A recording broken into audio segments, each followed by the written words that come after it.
Good night, Barbados. How is everybody doing? This is Marcia Weeks, and you're watching the Marcia Weeks Show. We're coming to you live from Barbados. Tonight is a great night. Tonight is a powerful night. You see, once you see my head tie up like this, you know what time it is, right? You know what time it is. It is fighting time. It's fighting time. And listen. We know that we have the victory, Barbados. We know that the people of Barbados, we have the victory. So tonight we are excited. We are ready. We are days away from the march, people. We are days away from the march. Days away from the march. It's coming up. It's coming up. I hope you're feeling me tonight. This is the nanny. I'm feeling the nanny vibe tonight. Yeah. You feeling that? You feeling that? Yeah, it's all about that tonight. It's all about going in. It's all about accomplishing. It's all about purpose. It's all about destiny. It's all about doing what we need to do for our nation. Anybody feeling me? Who feeling me out there? What am the young people say? What is it giving? I'm giving nanny tonight. I'm giving warrior tonight. Yes. That's what time it is. That's what time it is. Somebody says, "Oh, you guys should probably lay off the marches now, and do something else." We can't afford to. We can't. That's what they intend. They want us to wine and dine us and for us to play and party. And on the 14th, then they tell us 7 years or $70,000. Do you know that? They want to lull us to sleep and make us feel like, I don't know. And then they tell us 7 years or $70,000 or both. Do you realize it's by the 14th of this month that, according to our Honorable Prime Minister Mia Mottley, that is when they are going to go back to the Senate with this bill? Are they going to take the recommendations of Minister Cattle based on what the public has put forward, what the concerns are? And even then, the 7 years and the $70,000 still remain. Are we going to get any changes? Are we going to sit down and twiddle our fingers until such time? Are we going to adopt a wait and see attitude? No, we can't. And that's why we're out on the streets. Saturday, Sunday, Saturday, Sunday. Listen to me. Listen, everybody. Are you a Barbadian? Well, you should be on the street on Saturday. You should be in the march on Saturday. Prepare to be there. Prepare to be in the march on Saturday. Yes? Oh my goodness. Oh my goodness. Let's Cecilia. Good night, Cecilia. In the house. Good evening, all. She said, Angel Humble. Thank you for joining. God's richest blessing on TMWS. Yes, it's all of us is TMWS. Thank you. Queen B, thank you. Thank you. Brian Desir, thank you. Oh my Lord. Queen B said, let's keep TMS going. Change is coming. And let me tell you, if we don't keep pushing, they will try to take us off completely. Up to tonight, they're still trying to mess up my Facebook accounts. Believe it or not, it's war every day. And you believe that people think I'm making these stories up, right? Queen B says we are marching to victory. Shut down Barbados. Yes. 1, 2, 3, 4. Ma'am, and this government got to go. Queen B, you know what time it is. Proverbs 9, verse 29, verse 12. What does that say again? What does that say again? Let me try and Google that. I don't know. I don't know that out of my head. I don't know that time out of my head, that scripture out of my head. I'm gonna go and look for it, guys. Now this is the time that you share, okay? So I'm going to ask everybody to like and share, like and share, like and share, like and share. Everybody, I'm looking for the scripture that someone put up here. Ha! Yes, this is it. This is a scripture. I thought it was 6. Okay. It says, if a ruler listens to lies, all his officials become wicked. If a ruler listens to lies, all his officials become wicked. And look at verse 14 says, if a king judges the poor with fairness, his throne will be established forever. Yes, Queen B. I'm liking that scripture. Mystic Angel, good evening. Yes, yes, yes, yes, yes. Nigel Carrington, good evening. Junie Rock, good evening. Michael Gills, good evening. Jefferson Sobers, how are you? Tyrone Nurse, good evening. He says, wishing you a great night. Looking forward to hear more power to our people. We are not afraid. Like and share, like and share, like and share. Everybody, take a pause right now. Take a pause, everybody, and like and share. Everybody, like and share. Take a pause. Lucinda Aline, good night. Victorious Queen, good evening, loyal opposition. Owen Hines, good evening, loyal opposition. Locked on from Philly, the city of brotherly love. Wonderful. Born again, good night. Owen Hines ready. Owen Hines, we're going to deal with this. Owen Hines says these people said they upgraded the Mecca, but yet the covers were leaking and you're still changing the names and numbers on the scoreboard by hand. Come on, man, you should do better than that.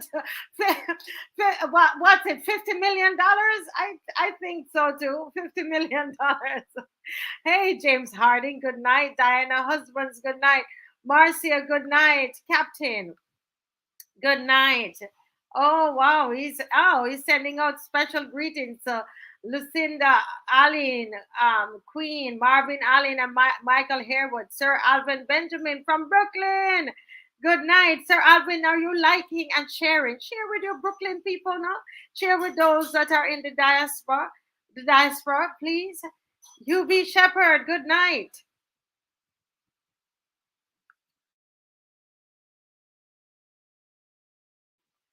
Emerson Bob, good night. Good night, Emerson Bob. Clive Osborne, good night. Cynthia Thorpe, good night. Flo Joe Maloney. Wow, that's a nice name. Good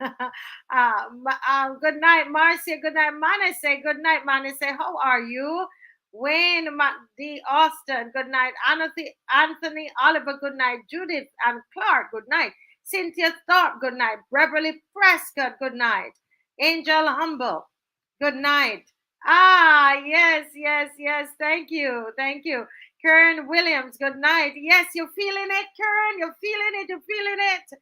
Yes, yes, yes, yes. Rachel. Thank you, Rachel. Wayne Dredd. Yes, yes. I'm energized. I'm energized. I'm full of the power of God. Errol Calendar, Nat Grant, Emerson Bob again, Anthony Oliver. Hey, CG, are we ready for Saturday? Any new placards, CG? Will we have new placards for Saturday? Yes, yes. Lucinda, good night. ADG, good night. Monica Ince, good night. Vernon Garnes, how are you? Marian Griffith, how are you doing? Yes, yes. I love to wear my headdress when I feel I'm in the warrior mood. That's where I put on my headdress. The Costa Fields, good night. Joy and Faith, how are you? Anika, opposition. Yes, Tyrone Green, Heathcliff. Good night, Heathcliff. Yeah. This is a marathon, yes, not a sprint. Let us not get weary. Don't get weary, guys. I want you to like. I want you to share. I want to pause and at this comment from Heathcliff. Very powerful comment. I was saying that to Lumumba today. Let me send this link to Lumumba. Let me see if Dave can get Lumumba to join me on here tonight. Lumumba, where is Lumumba tonight? I feel like Lumumba needs to join me tonight. Let me see if Dave can get him on. Let me see if Dave can get call Lumumba and get him on tonight. You know, but let me tell you something, folks. This is not a sprint. Yeah? It's not a sprint. It is not a sprint. It is a marathon. It is a marathon that we are running. And let me tell you, sometimes you feel a little tired, but you've got to remember what this is all about. It's like you're at the Olympics and you know what the prize is. You know what it is that you want. You want that gold medal. And what is it that we want? We want our rebuilt Barbados. We want back our country. We want back the ideals. Can you type in the chat, in the comment section, what is it that you want in Bar? What is it? Why are you on this journey? Why have you said, listen, I'm going to be the opposition. I'm going to stand up for my country. Why is that? Why is that? Yeah. Yuselin King, good night. Llewellyn Eiffel, good night. Tyrone Nurse, good night. Hasbro, good night. Good night. Gelbis, good night. Peter King, good night. Yes. Sandra Franklin, good night. Natasha Hope, good night. Charlene, good night. Judy Jilks, good night. Beverly Prescott, good night. Like and share already, she said. Yes. Listen, folks, Carrie Fitzwilliams, Hugh Howard, Mr. B, Rose Green, everybody like and share. Tonight is a massive night. Tonight is a great night. Tonight is a powerful night. Tonight is a night where we find a sense of purpose, where we understand what it is that we're after. And I want you to write that in the comment section. What is it that you want for Barbados? What is it? Nothing is too small and nothing is too big. But we must have a goal. What is it that we want for Barbados? Huh? Judy Jilks said, freedom of speech. She wants freedom of speech is what Judy wants. Tell us, what is it you want? To put it out. Make it clear. Yeah? What is it that you want? What is it that you want? Well, you know, this is a time when we're going to go straight into our anthem. Right? We're going to go right into our anthem, and I want you to like and share tonight. Like and share. We have KIDSITE who is going to come on tonight as well. KIDSITE will be on tonight. We're going to feature him tonight. Yes. And so we ask you to like, share. Glyne Murray is going to be on without. Maxine is trying to come on. Caswell, not so much Caswell tonight. He's not, he has to rest. Caswell needs to get a little rest tonight. But here's the national anthem.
Yes, yes, people. Yes, people. Yes, people. Ah, I tell you, firm craftsmen of our faith. Oh my Lord. Though, and everybody's writing what it is that we want. Freedom of speech and expression, Mr. B is saying as a Barbadian. That's what he wants. You know, there's a saying that says where purpose is not known. It's actually Miles Monroe, who is no longer with us. But Miles Monroe says where purpose is not known, abuse is inevitable. And I say to us tonight, have a sense of purpose, have a sense of knowing exactly why it is that I'm logging on every night. Why am I logging on every night? Leanna Bell says, I want honesty, fairness, and justice served when necessary, a loving, caring, and civil society. And you know, Leanna, it starts with you, it starts with me. Righteousness and justice is what Galbiz wants. Queen Bee is asking for good governance. Ja, um, Jabard is saying forward movement. We're writing what it is that we want. What is it that we want? Why are we logged on every night? What is it that we want? We want to see in Barbados. We want justice and a true government. Jacqueline says, good night. Jabard says, full freedom, no justice, no peace. He wants justice. Yes. And Tyrone Nurse says these fields and hills are now our own, very own, but are gradually taken away. So we have to fight for our own. We've got to fight for the fields and the hills. Dignity, Judith said, yes, dignity to the people of Barbados. That's what I want as well. We're not good enough to go in that beautiful hospital that is there in St. Lucie that's been locked up. It's locked away, and they decide to open it up now because other people are coming in. What is it? Our skin is going to dirty up that beautiful hospital, the beautiful furniture there, the beautiful clean beds that's there. Is it our skin? We're going to dirty it up. Are we children that those things are being hidden away from us? It's like when your mom has, the living room, and then you couldn't go in the living room, and you have to walk through the side door, and that living room will be shut up, and nobody could go in it but visitors. Is that what has happened? With Harrison Point, is it that room for the visitors that we are not good enough to go into it? Because we're gonna dirty the room, we're gonna dirty up the hospital. Rolleston Broom. Every time I think of that, it makes me want to cry. When you hear people are so scared, Rolleston, of going to the hospital, they're scared that they might not see the doctor, they might die before they see the doctor, and we have a facility that is locked up. And don't tell me that it can't be used, because it's not being used for the tourists, because we don't want them to go to QEH and see the rats. We don't want them to go to QEH and be lined up and see the people lay down in the corridor. We don't want them to see the people sleeping for 5 days on the benches and in the wheelchairs. So we take them to Harrison Point. No dignity for people. Yes, Angela is watching from Massachusetts. Galvez is asking for integrity and fairness. Let me just go through a couple of this before Mr. Glyne Murray comes on. And he has a great one for us tonight. Want a government that fears the Lord. Anthony Oliver says, I want to see all the agricultural land back in farming, and 1,000% support from the government, the hotels, the restaurants, and supermarkets. Yes. I also want freedom and a better Barbados. I want to see people with integrity who want to serve the people and good governance. Yes, yes. Comfortable living for all. Come on, let's say it out aloud, and let's send it up to God. Good governance. A leader who is grounded in giving and getting the best to and for for Bajans, honest, transparent government that is proud of this country and allows us to be firm craftsmen of our faith. And I could tell Mr. Murray is listening to people want, Marcia want truth and transparency. I am tired of all the lies. Yay, yay, yay, Marcia. I am praying that when they open their mouth, they'll be confused if it's lies that they're telling because we're tired of the lies. Tyrone Nurse says we want back our country heritage and to be free to voice our concerns. Yes, transparency. Yuselin says transparency, decision making process. Knowledge is power and justice, freedom and justice. Oh my Lord. The new government must reverse this cybercrime bill. Yes, yes, yes. We want all to be respected and valued. We want back our freedom. Oh my Lord, our freedom and our lands. Our forefathers don't die for us. Yes. I mean, there's so many things. I wish I could have read them all. Yes. Oh, Marcia says a better future for children and grandchildren. And that's why we log on. And someone said to me tonight, when I get weary, I remember my grandchildren.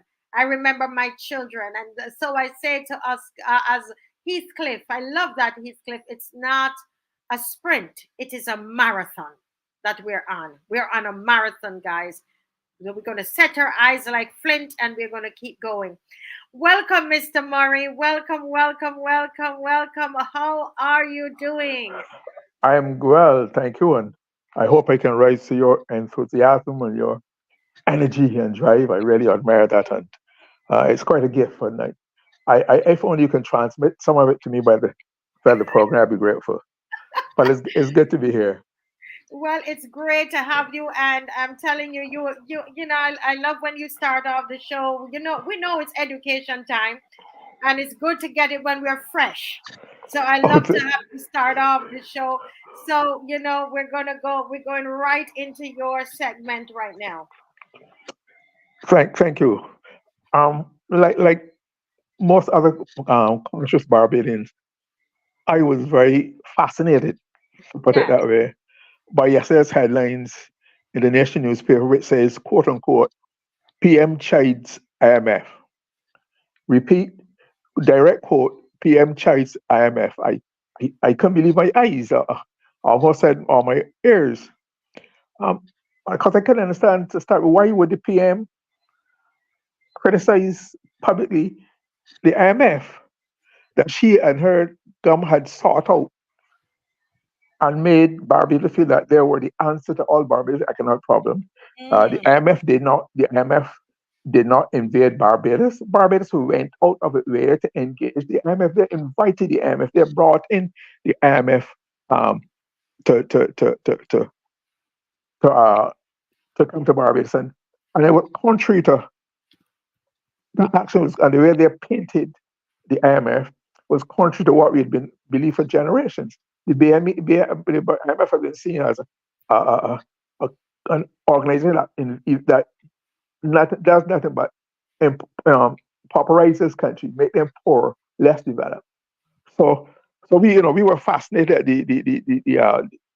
The PM had formed this love relationship with the IMF, and it was so. Therefore, it's quite and the IMF, like I said, because of its stringent policies, is whenever you hear the IMF talk reform, translate that to austerity, suffering, hard times.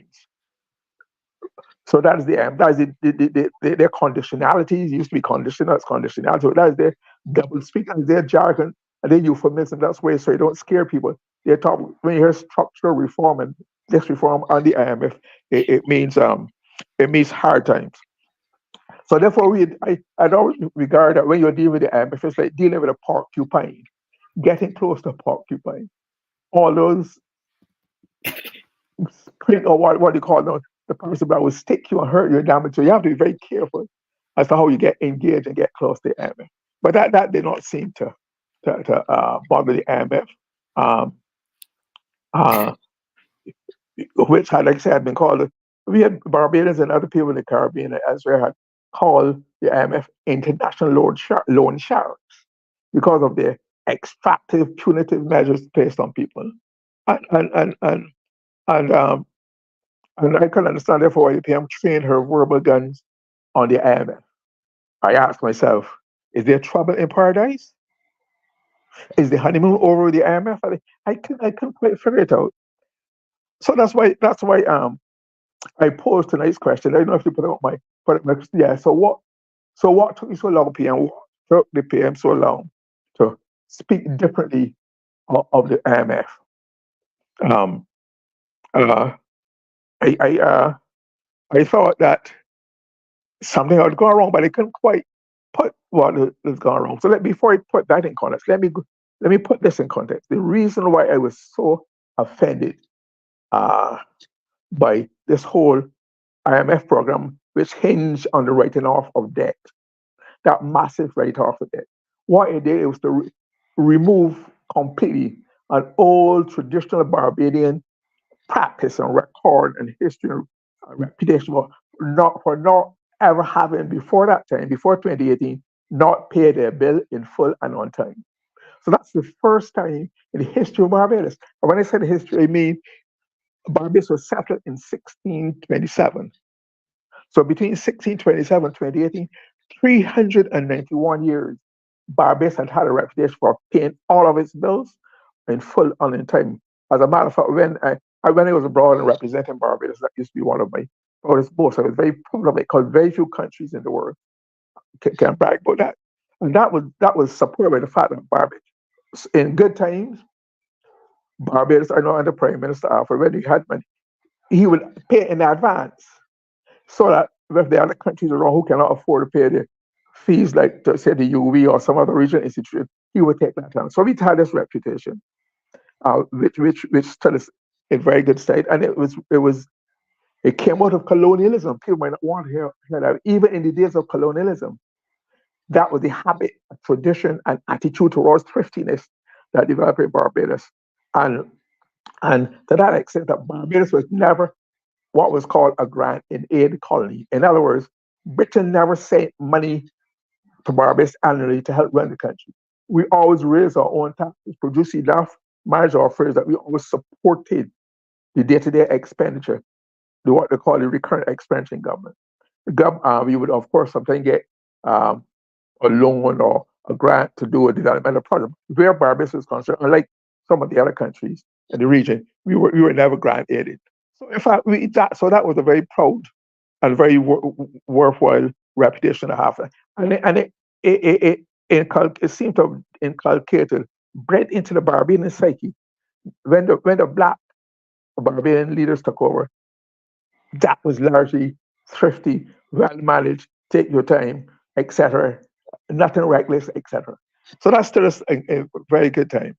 Um, so I would think then that and there were two other Barbadians prime ministers who had a relationship with the IMF. Prime Minister Minister Tom Adams in the 80s, when he had what was called a standby arrangement, Mm-hmm. a very short duration with the IMF. And secondly, there was Prime Minister Stanford when he had in the 1990s. And each of them, they were not demanding onerous, extractive, punitive measures being employed because both of them had backgrounds in economics and both of them knew what to do at the right time to deal with the other countries.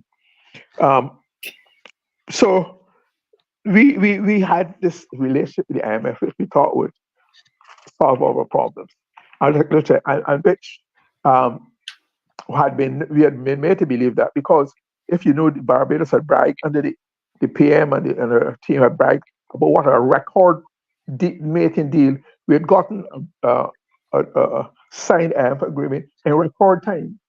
Mm. So it was a tribute to Barbados that had this wonderful achievement. Of course, that charge was led by Dr. Avanos Prasad and also Dr. Kevin Greenwich, who's now the governor of Central Bank. So as I reflect on the headline, um, I said, why this? But let me tell you what drove me to. And if you could use slide number one, I'd explain a bit further. Yeah, so we're going to slide number one now.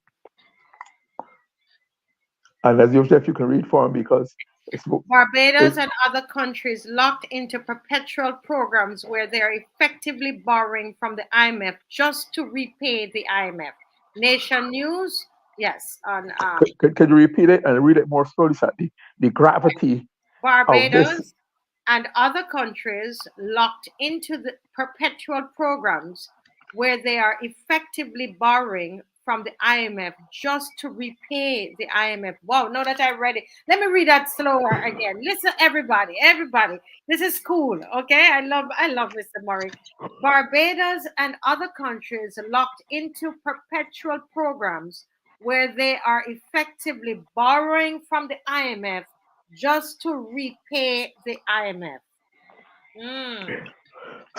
Sounds like in other words, that is really telling Barbadians for the foreseeable future, you have to be prepared to be in these onerous conditions and be repaying your bills to IMF. It's rolling over. When I heard that part, I said, why they took the again? Why primary ask yourself again, Prime Ministers, what took you so long? Because you only would have had a castle eyes next door to Jamaica, which has been in programs. Jamaica became independent in 1962, and I think from 1963, there were in programs one after the other, different types, passing tests, meeting targets, getting primary surpluses, etc. But next program coming, and I remember wanting Jamaican dollar used to be more expensive, a higher value than the US dollar. And today, my latest check-in, after all these numerous countries rolling off the program, the perpetual cycle of paying IMF, which does not have the Barbados, like Jamaica, the Jamaican dollar is worth 152 Jamaican dollars to one US dollar. But they're getting growth, they're meeting primary targets. Um, I said, why was it a, a moment of Saul on the road to Damascus for the prime minister that she saw the light after so much time that um, she would probably go so harshly at them. So further, I'm still confused by it and sad. I think it's tragic that the prime minister, and I don't think it's even an admission. I think that after 6 years in the IMF's hand, or almost 6 years, I think it takes a lot out of a leader, the prime minister. I call it a confession that we are in the IMF guts, that we have become a client state of the IMF, and a client state is a term used that when you're supposed ostensibly to have political independence, but you're ruled and controlled, you expect your economy by an outside agency or force or country. So all intents and purposes, we are a client state of the IMF, despite what we did in 1966. Um, what remember Alvaro said, friend of all, solid Southern. We've gone past a saddle. We've gone from saddle, which is you circle around our head. We've gone into the bowels and guts of the very well being, the very being of the IMF. And it really is a very sad case for Barbados. And I know I'm not an economist, but like I have said before, and I repeat it, but neither is the prime minister. Um, it is to be noted that and again, I'm not even pretending to be an economist. I'm not even pretending to be an economist. But based on if I only did one course, Economics 101 at KFL, with Martin's McLean's late brother, ex-economist, Randall McLean. Right. So again, I am not even pretending to be an economist. So much so that in 2014, but I worked around like two ministers of finance, um, Tom Adams and one other. And from what I saw of them, it takes more than just getting familiar, listening to other people, reading briefs. Because the basic thing is that if you if you don't know the fundamentals of a system, not Yes. that to be you don't have to be a PhD economist, you don't have to be even a master, but you should know in any field that you are supposed to be in charge of. So, but you should know the basics so that you can spot any early warning signs. And if you and so and I think it calls for more than it calls for more. Sorry about this, Maxine. Last time I raised it, she didn't agree with me. It calls for more than an appreciation. An appreciation means you just set and recognize the value of something. You have to know the funding better. And I tell you what, I'll give a classic example. When I was personal assistant to Prime Minister Adams, at the Mm-hmm. time when Barbados was in the an IMF program, he I would sit and talk in his office sometime on afternoons, go through his papers, we discuss various matters. I used one evening, he said, Glenn, would you kindly get Dr. Corny Blackman on the phone for me? And he got him on the phone. And he had this long argument for 20 minutes off, almost half an hour with Corny Blackman. And he had told me while we were waiting for Mr. Blackman to call that the figures every day the Minister for Finance gets a printout from the government, for the central bank, showing the economic position of the country, the foreign reserves, etc., how the economy is performing. And he said, if what Dr. Blackman said is true, we have just failed the IMF um, Mm. test, and we're in trouble. If that goes public, it will cause pandemonium in the country. But he was only because he had a master's degree in politics, philosophy, and economics, in addition to being a lawyer. So that program is called a PPE. A couple of people in Barbados, I think, have done this in politics, philosophy, and economics. So you have a grounding because from my experiences, with the world changing so fast today, where the economy never sleeps, never shuts down. You have to at least say you are a producer, you're an arts person. You know things about camera angles. When you see things there, because you're training your experience, you Yes. know when things happen right. It's the same thing. You might not know the details, but at least the warning bears the signs and it makes you relate to whatever. Otherwise, how does a minister for that, who is not a trained economist, how do you make decisions if you have 5 or 6 economists telling you 4 or 5 different things? On what basis do you take a position? And Mm. nobody has been asked. So you become too dependent on your people. Do you make a gut feeling by instinct? How you make how therefore is it off better off for the country by your being not an economist? And I'm saying so I made the argument there, and since then we've had because I'd seen what and I repeat that thing. I've seen what had happened to Barbados Senator Chris Sinclair, who was not an economist. I think he did a master's in political economy, but he was Mm. not an economist.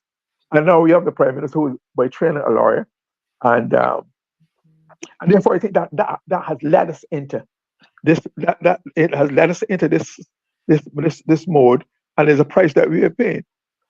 If you could then go to slide 2 for me, I'll deal with slide 2.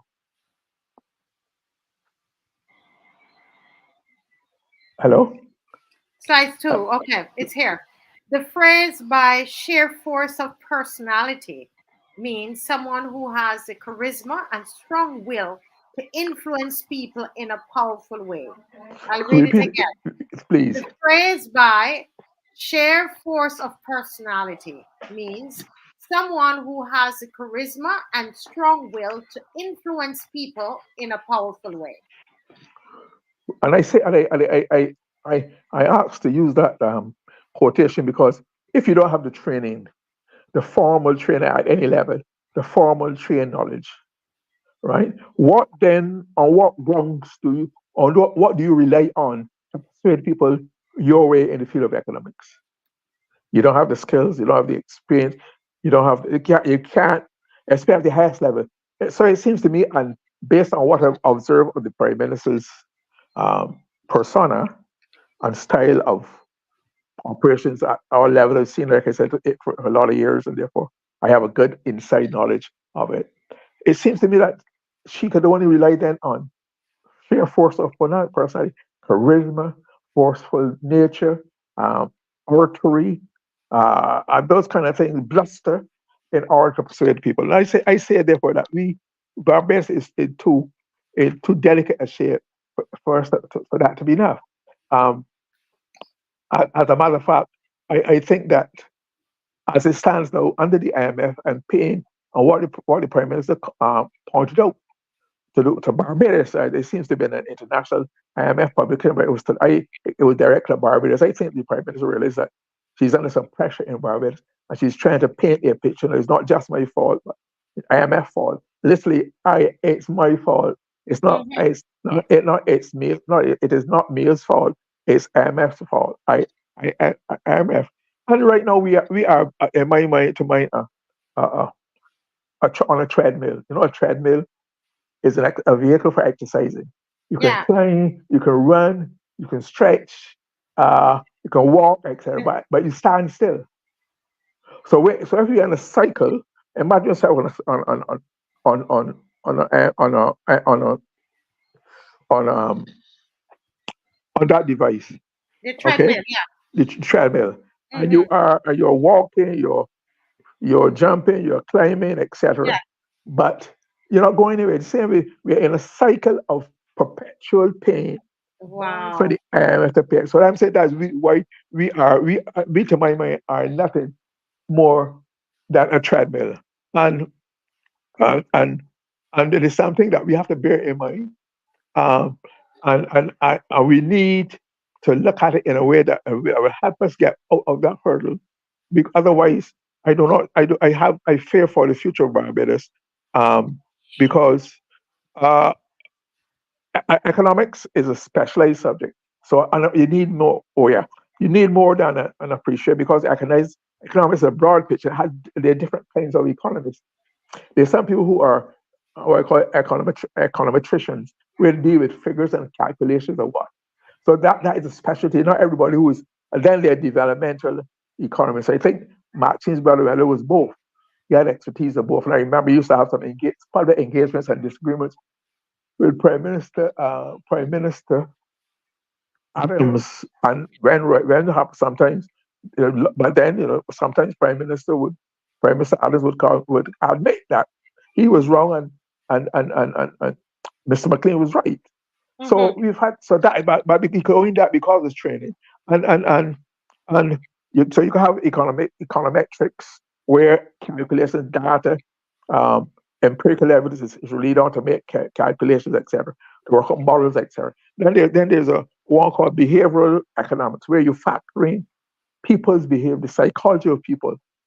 No matter what an economist does, as a or prime minister of finance employs their policy, it defines analysis is how people react to it that will help to spell the success or failure of, of, of that policy. So there has been a growing area of economics called behavioral economics, and I've gotten interested in it because I like the behavioral sciences, and that's where you pay more. You also factor not just what the econometricians present to you on a paper as the results of various calculations, but also what the likely impact it would have on your target, the person of whom this um, economic policy or program or is targeted, and what that would have to declare the success or whatever of the program. I don't know if there's anything you want to ask before around the time that you might want me to deal with at this stage. Yeah. I'm listening to you, and there is you were asking me if there's something I wanted to say, right? Yes, Yeah. yes, that's right. Right. I wanted to just read something here from Anthony Wood, who is an economist. I'm trying to get him to come on the show at some point, and he's not paying me any mind. Anthony Wood, if you're listening, I'm telling the people on you. But there is an article that I'm going to find here just to read a little bit on it, and this is something that he wrote. He wrote a little while back, and let me just May 3rd, 2024, and I'm just going to turn off your mic and then turn it back on when we're ready.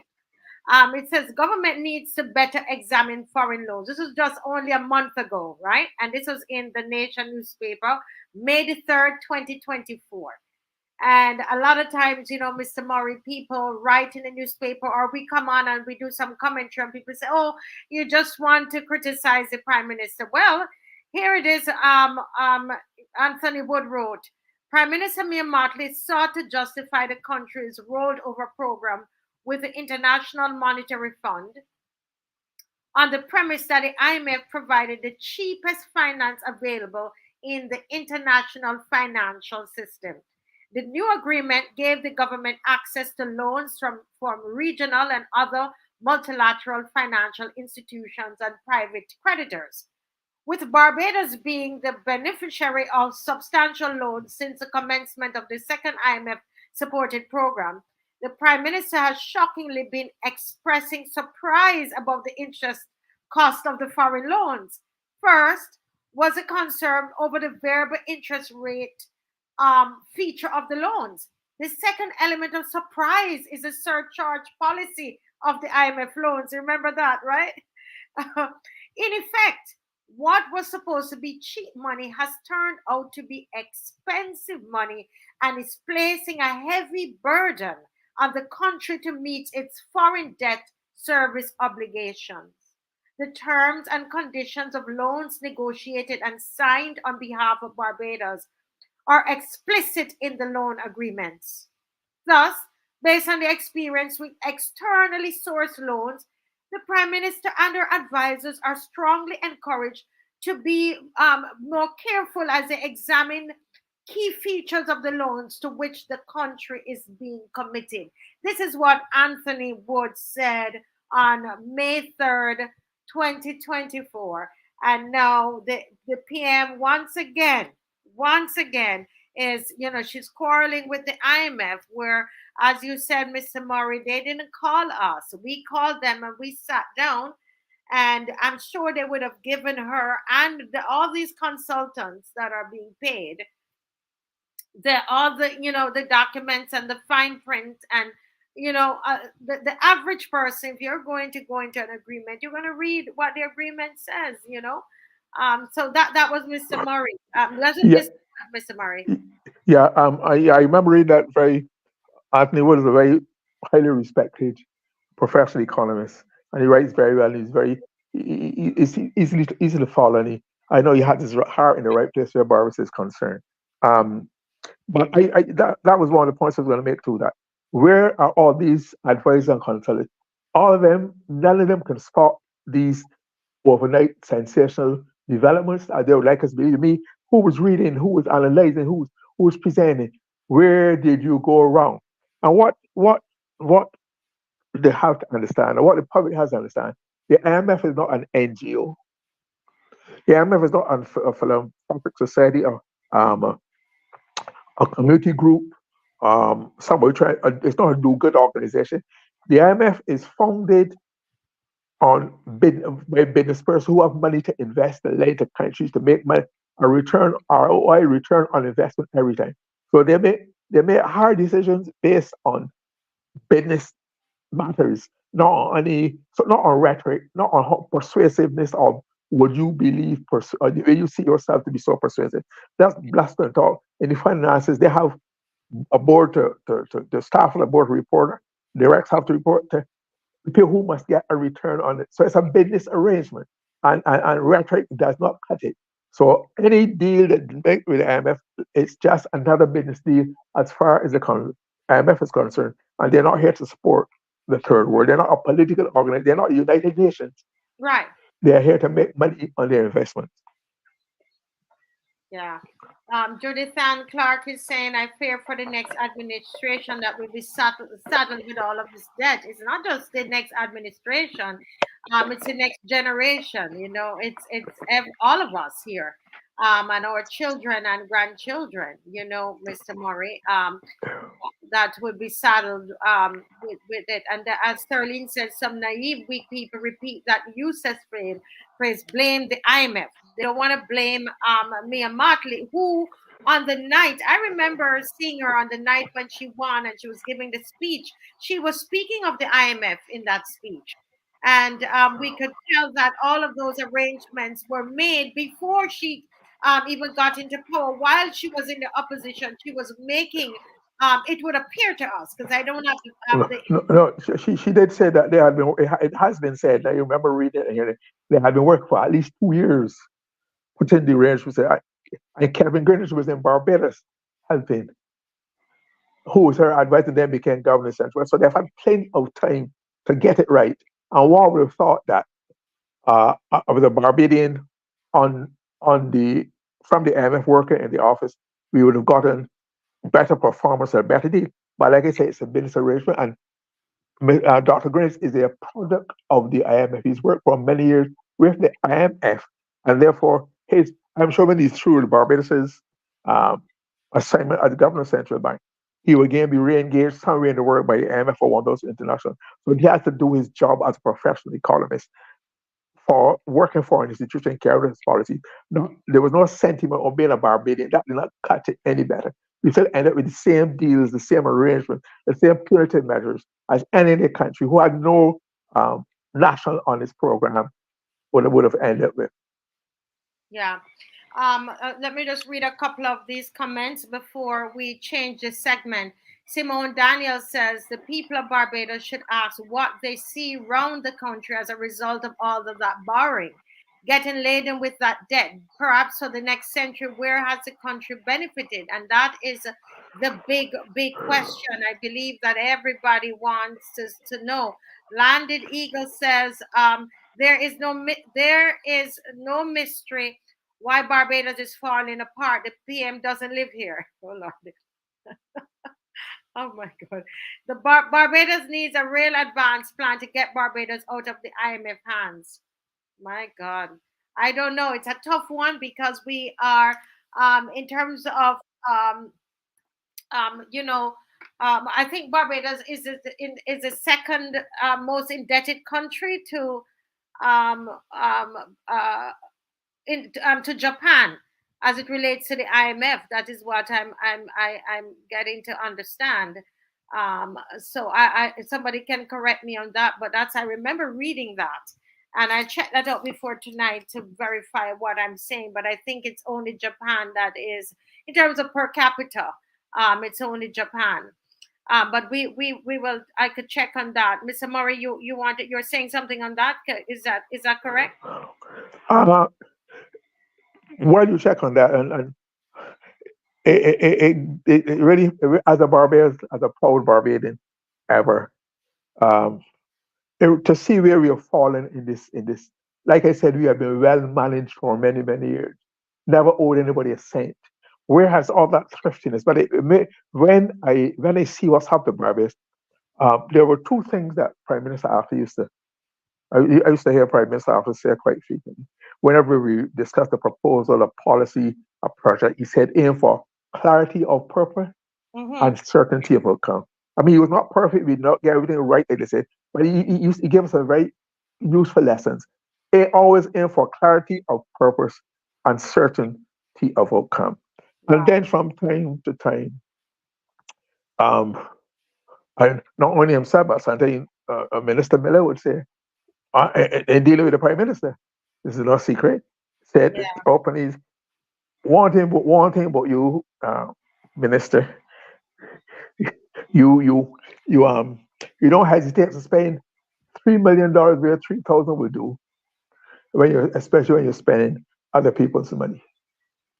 Yeah. Yeah. That used to be that used to be said from time to time because there's always times to go overboard, be excessive, and not live within the strictures of a thrifty, well-intentioned, well-governed, and managed economy. Yes, yes, yes, yeah. Someone is asking where to find the article from Anthony Wood, and I'm going to tell you which newspaper it is. It is the Nation News, and it's on May the 3rd. Okay, so check May the 3rd, Nation News, and you should be able to find it there. Mr. Murray, thank you once again for a wonderful, thought provoking segment. And you can stick around. We're going to jump right in with Lumumba. Batson is on. And I'm going to jump in, and at the end of his discourse, of course, as usual, we'll have, I know you'll have a few comments or so. Just hang on. Um, Let me welcome Lumumba. Lumumba, good night, and welcome, sir. Good night, family. It's good to see you. We're not seeing your face tonight. Oh, you're not seeing my face? Okay, No. let me switch that. Let me switch that. Yeah. Well, Yeah. okay. So we having that echo thing is happening again. So what I'm gonna do when I'm talking, I'm gonna turn off your microphone. Okay. So I'll manage it. Okay. So this evening, I was home cooking, and I reached out to Lumumba because I know he wasn't feeling well on the march. I said, let me see how my brother is doing. Guys, we're really family. We're family. And so he told me he wasn't feeling well on Saturday. I said, let me check on my brother and see, and see how he's doing. And we started to talk about what we're seeing happening in the nation. And I know a lot of you see Lumumba on a Saturday, and you see him also with his programs and so on. But it's someone who really, really cares about Barbadians. And he was saying he was very, very concerned about the number of deaths. I was speaking to somebody the other day who had to take time off from work because they had 5 relatives who died in less than 6 weeks. And we all know what is going on. It's just death, death, death all around us. And and there are many, many, many, many questions. In fact, I'm not even going to go to there's Asia, but there is a newspaper article coming out of Jamaica, said who will be held accountable for forcing Jamaicans to take the jab, because apparently they're saying that there are lots of sudden deaths and other injuries are linked to the COVID, the jab. Oops. To the jab. So we have to watch how we talk about this tonight. So let me hear your thoughts on this, Lumumba. Yeah. Can you hear me? Yes, definitely. Yeah. All right. Yeah. Well, my position on it has remained the same from the beginning of it. I knew it was a lie. I knew there was no pandemic. I knew that there was that this whole finding a vaccine in 6 months was Remember, something no, that no, don't use the P word. okay. Finding a solution for a virus in 6 months and or whatever. I find all this to be, it just sounds strange to me. The whole thing sounds strange. So I never at one time believed anything that was said.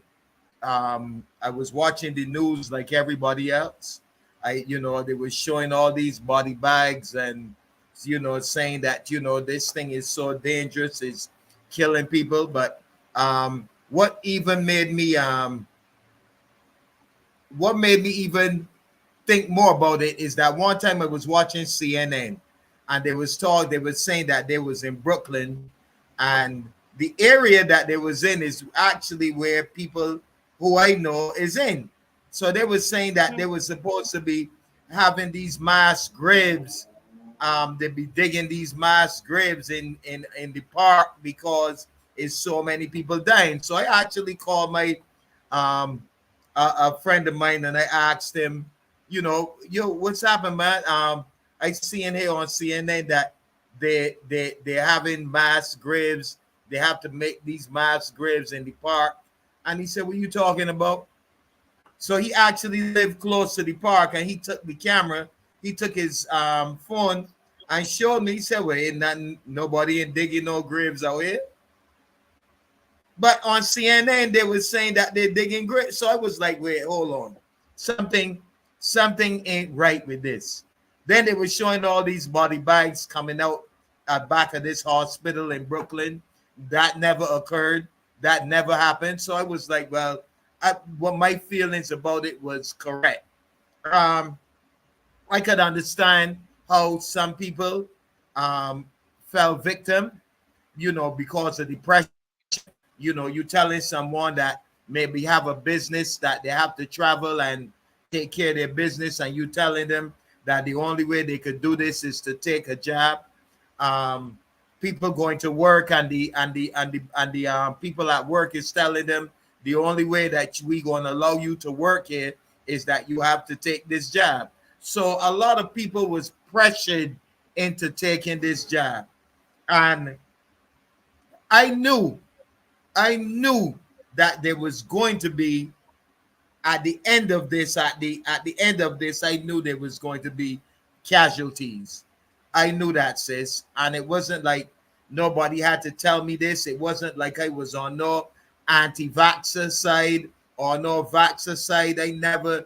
It was never anything like that. Something was just telling me from the beginning that these people were lying and that they were trying to kill us. That Yeah. is what I felt. That is what I felt. And what I felt proved to be right. You seeing every day now. Every day there's somebody that I mean, me personally, I know at least six people, at least six personally, at least six that have gone in 3 years. Young, vibrant, have children, um, breadwinners, taking care of their family, and they're gone. They're gone. And just because they took that jab, right? People must be held accountable for this. They must be held accountable. And if I do something wrong, they said I did something wrong and I had to pay my debt to society. They said that.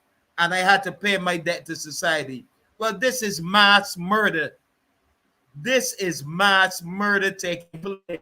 And nobody, I'm talking about on the DLP side or the BLP side, because we're gonna keep it official. Nobody have yet to stand up and said, well, listen, something is wrong here. I think Yeah. I got tricked. I think there's something wrong because too many people dying. Nobody from either side have said a word, and I'm angry at this Yeah, because or at any of the parties, no, nobody. I mean, we have been people like us and Winston and Fred, and we've been in the trenches and been talking about this. I myself have lost. I've lost. I think it's three YouTube.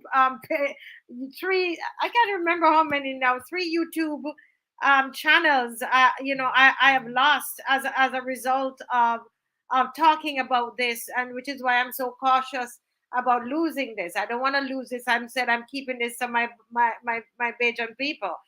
But I've lost YouTube pages and all kinds of things, social media platforms speaking about this issue. So this is well, a lot of us have been in the trenches trying to get this thing. But there is an article that I wonder if Dave could put that up, that actually, the one of the first cases that was public in Barbados. You remember what that was? What case that is, Lumumba? There was a case where the doctor, the first case that was identified, formally identified. Dave, do you see that? Do you see what this says here, Mr. Murray? Anybody can see? Let me try and make it a little bigger so we can all see what it says. It's a little hard to read there, but it says, Doctor, I'm not, it's just, I'm reading, thank you, Dave. I'm reading what Barbados Today says, okay? The doctor says the evidence suggests complications from COVID-19 jabs could have led to the death of PM's brother. Now, that was the first time that we saw anything public, any public connection, an official connection, was when this situation occurred with the PM's brother, where the doctor, not Marcia Weeks, Barbados Today is reporting that the doctors are saying that the evidence suggests that the PM's brother died from complications of this injection in his arm. That was the first time. No, I've not since then, and not before or after. Somebody could correct me. I might be mistaken. Have I ever seen anything in the paper about a death connected to the jab? Have you seen anything like that, Lumumba? Well, no, I haven't, sis, and that's what I'm saying. That the only, and they even tried to cover that up, that whole thing. So we see that it's a conspiracy. I don't care what anybody said. We have been lied to from the beginning about COVID. They just had a hearing with Fauci, and you could see that he's the one that came up with this whole 6 feet distance and all this foolishness that they came up with, and wearing a mask and all that. That was something that he came up with. That was We not actually science. have that video. We have that video. Let's show the video. But somebody said that they never. Dave, can you put back that article up? It's a Barbados Today article that I just read from. And if Dave could put that article back on for us, thank you, so that people can see, because people are saying they never saw it before. So this is it, guys, and it says it is. In fact, this is something that I believe is a court case at the moment. But as I said, I'm reading straight at where they're asking the question. The Barbados is asking the question, and that's the only time. Yes, so Judith Clark has said that she never saw the article, but she has information. Yeah, it was in the newspaper. It was in the newspaper. Now, I wanna quickly say, because I have lots of friends and family who took the job for various reasons. A lot of people work for her. A lot of people did it because that was the information that they had, etc. And this show, I'm really hoping by us dealing with this, that you do not believe that we are blaming you in any way or saying that you're less than or any such thing because you did that. Okay, we are just talking about the fact that there are lots of complications that a lot of people, even here in Barbados, who are so afraid to even make mention of it. They don't want to make their faces known. There are lots of people like that. So I just want to make that clear. But let's just play a little clip, Dave, from the questioning of Dr. Fauci by us. I think it's a parliamentarian there in the U.S. I think we have that video. Yeah, while we have that, while we get that video, Lumumba, any thoughts about that? Yeah, well, I was saying that we shouldn't have to wait until 30 million people have been wiped off the planet to hear Fauci now come and say that all of what he was saying it wasn't scientifically proven. I mean, that's 30 million people just wiped off the planet in 3 years and 4 years. And it's still counting. It's still counting. So Fauci, on down to Mia, on down to the doctors, on down to the pastors, on down to the imams, everybody that participated and that had a group, that had the control of a group of people, and they told those people that it was good to go and take that, they should be held accountable now for what's taking place. Everybody. Yeah.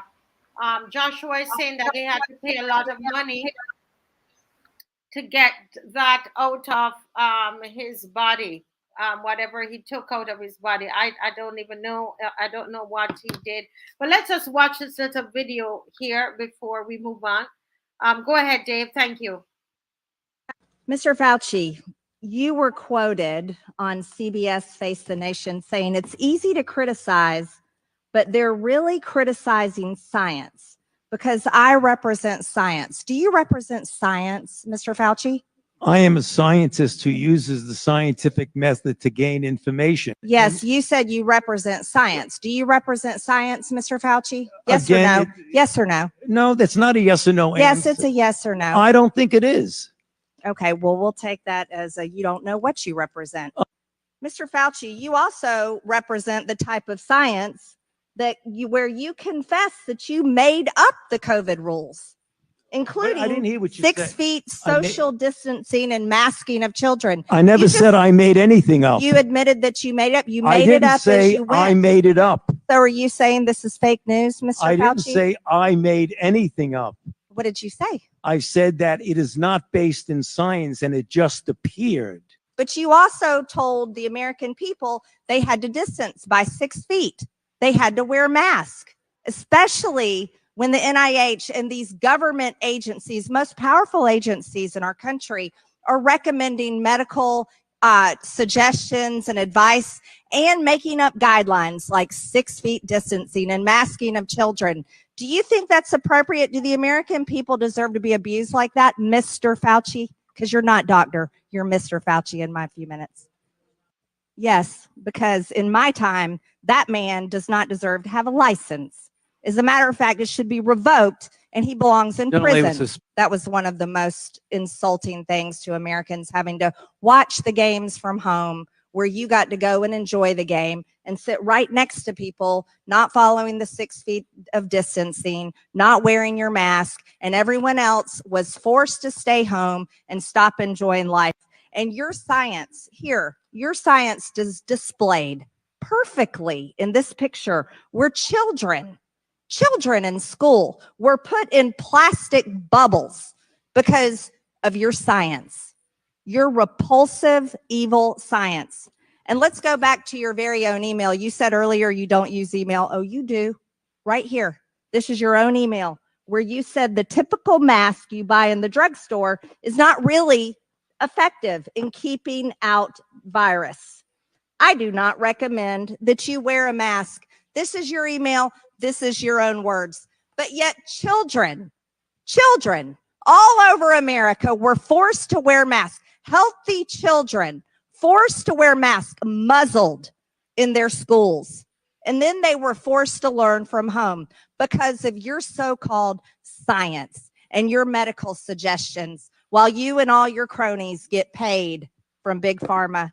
You know that what this committee should be doing? We should be recommending you to be prosecuted. We should be writing a criminal referral because you should be prosecuted for crimes against humanity. You belong in prison, Dr. Fauci. Yeah.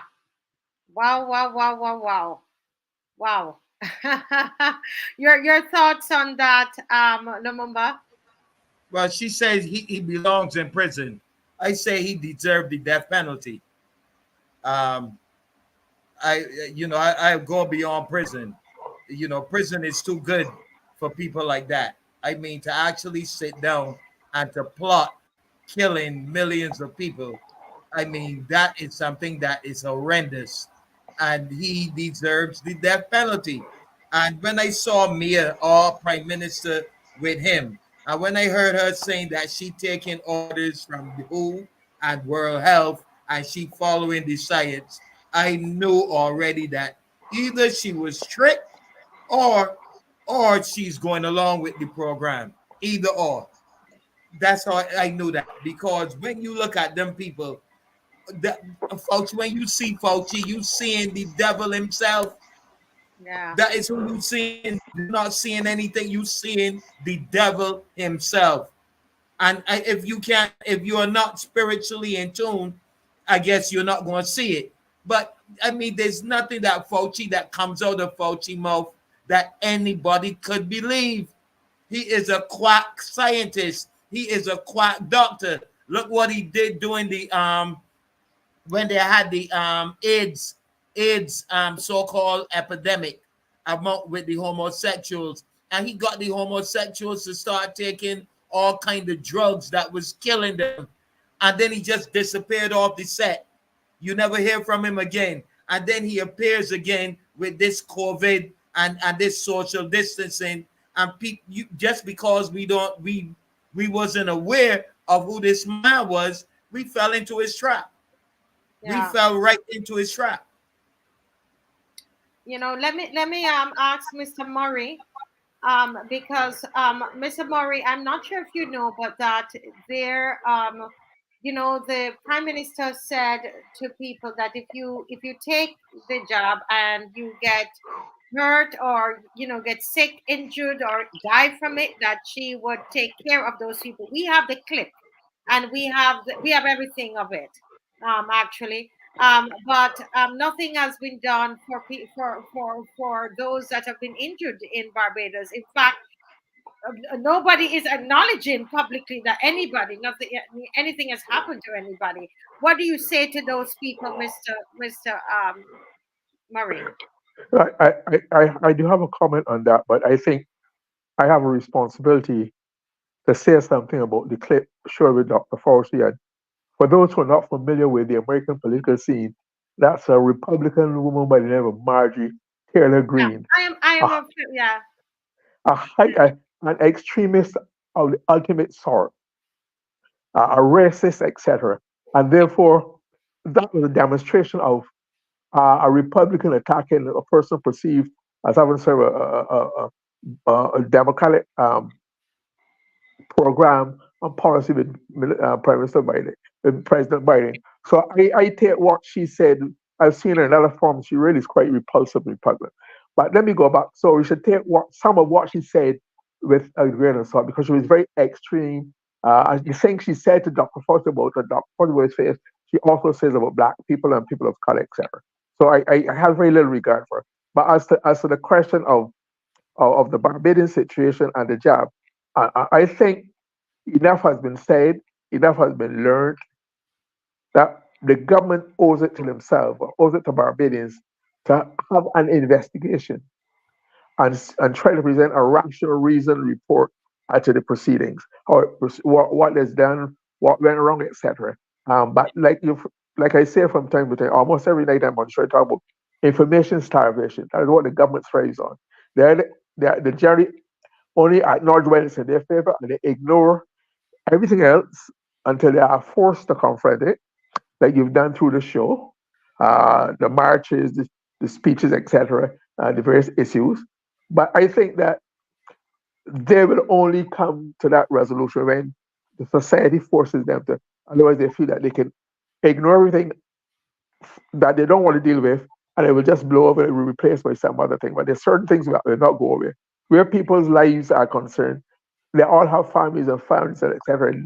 They are not just people blowing in the wind like a grain of sand or a leaf, etc.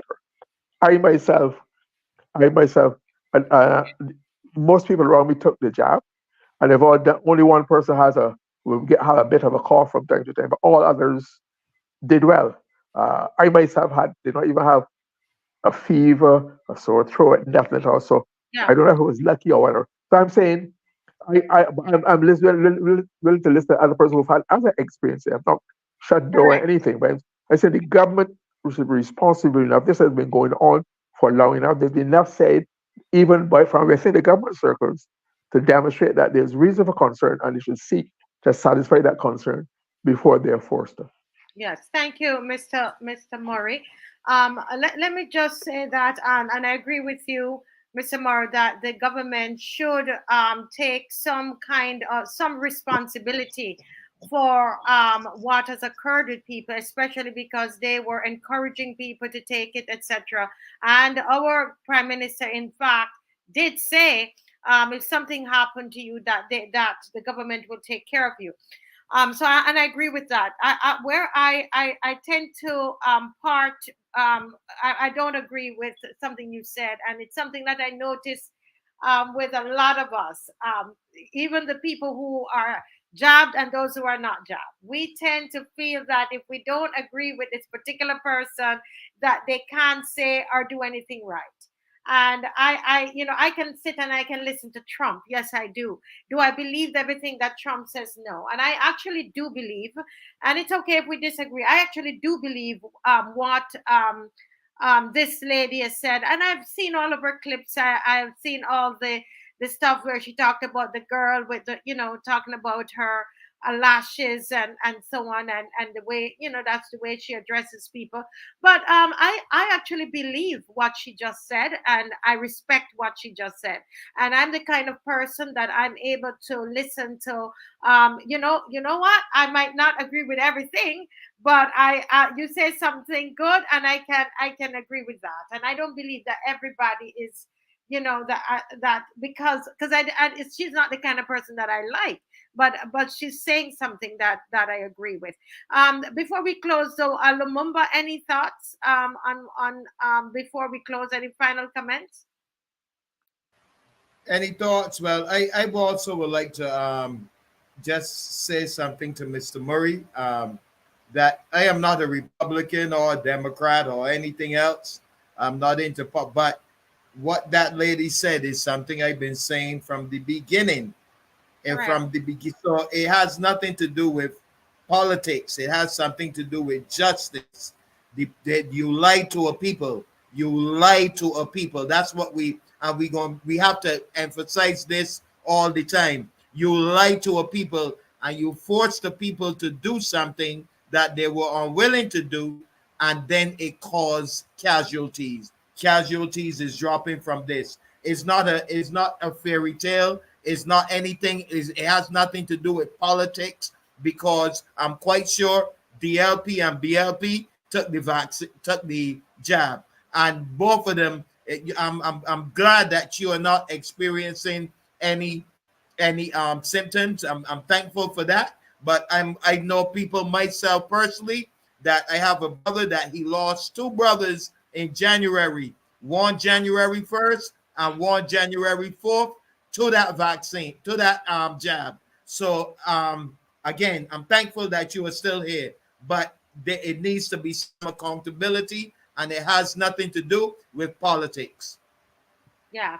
Thank you so much for being on Lumumba. And as I always say, it's, in our families, we have, as Lumumba is saying, he has friends who have been affected, and I'm sure he has friends that have not been affected, which is what, like everybody. And we want to be able to live with each other in harmony. We don't need to, because somebody took the job and somebody didn't take it, and then we start to make, enemies of each other. No, we're not getting into that. I don't think that is the way to go. But thank you so much, Lumumba, for coming on and Thank, sharing with us tonight. God bless. thank you. And we're on God bless every you. day at 12 o'clock. Monday, Wednesdays, and Friday, 12 o'clock. Yeah, Burning Spear. Mondays, Wednesdays, and Fridays at 12 o'clock. Right. Look for Lumumba Batson. Burning Spear. Burning Spear. Okay. That's right. All right, family. Yeah. Thank you. Thank you so much, Lumumba. God bless. Yeah. Blessings. Yeah. Yes. And oh, wow, we have a Calypsonian here with us tonight, Mr. Murray. KidSite.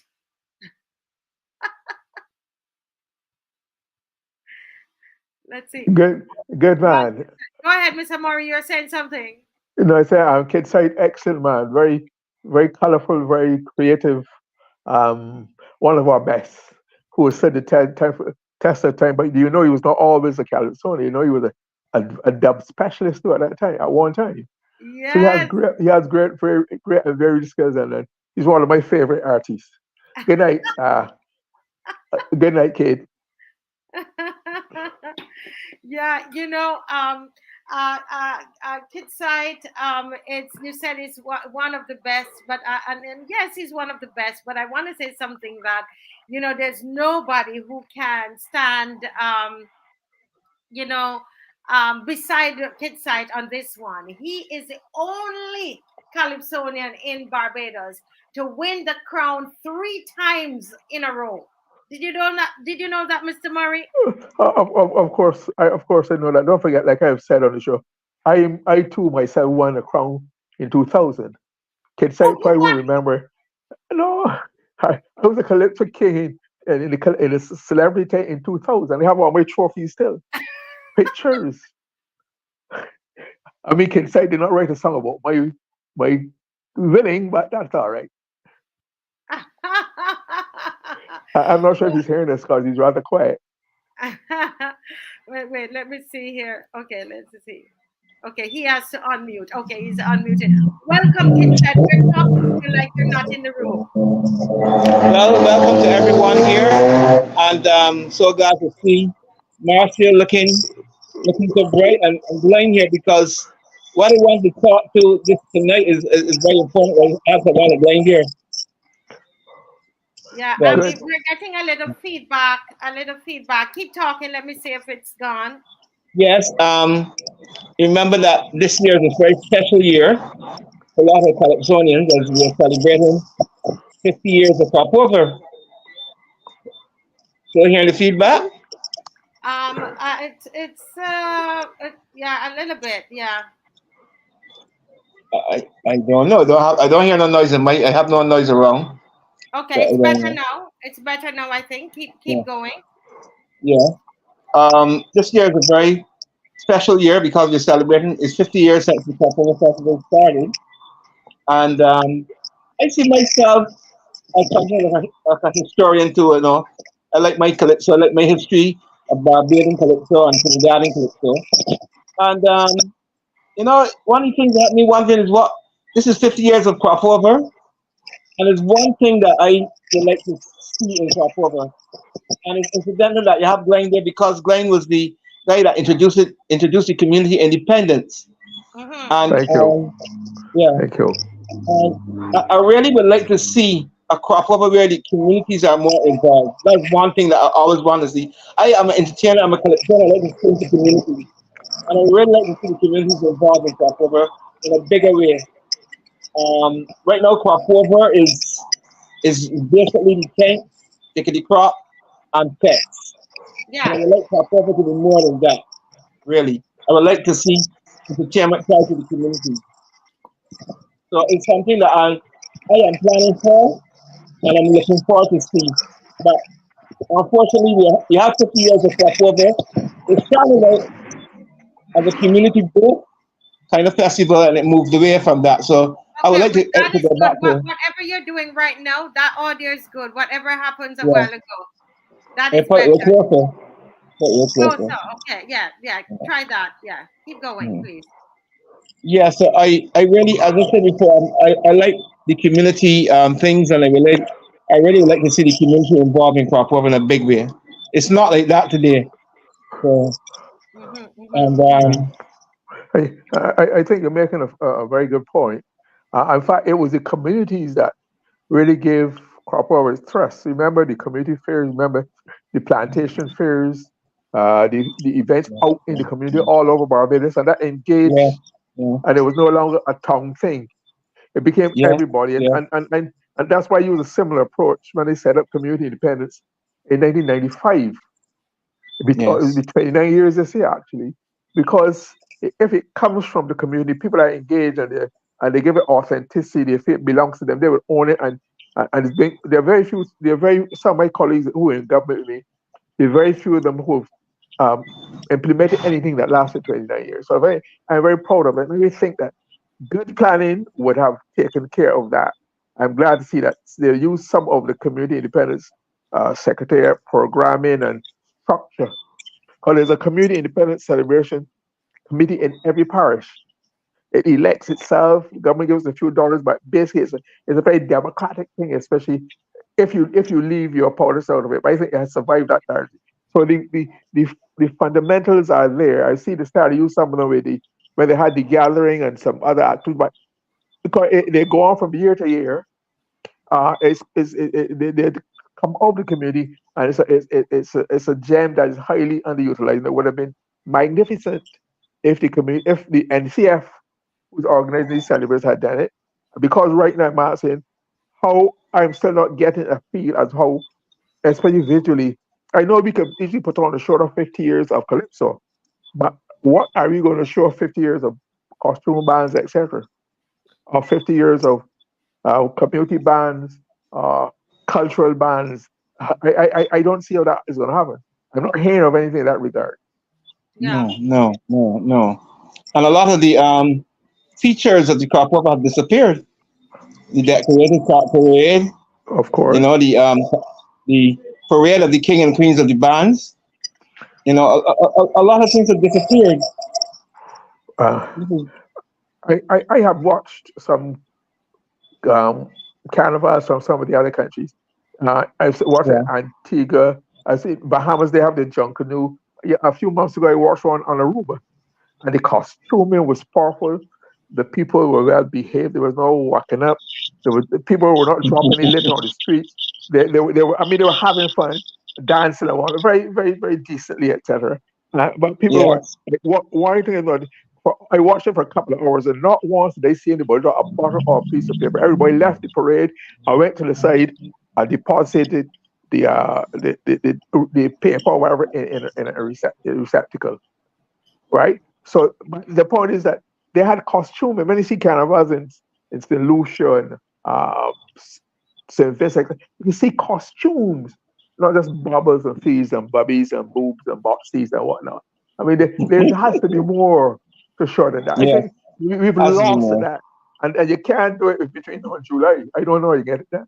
When you see costumes or bad launches, you're not seeing anything. Maybe the only person I saw who coming close to this so far would be Betty West. Yeah. Right. Yeah. Another aspect of it is also the entertainers, the young entertainers.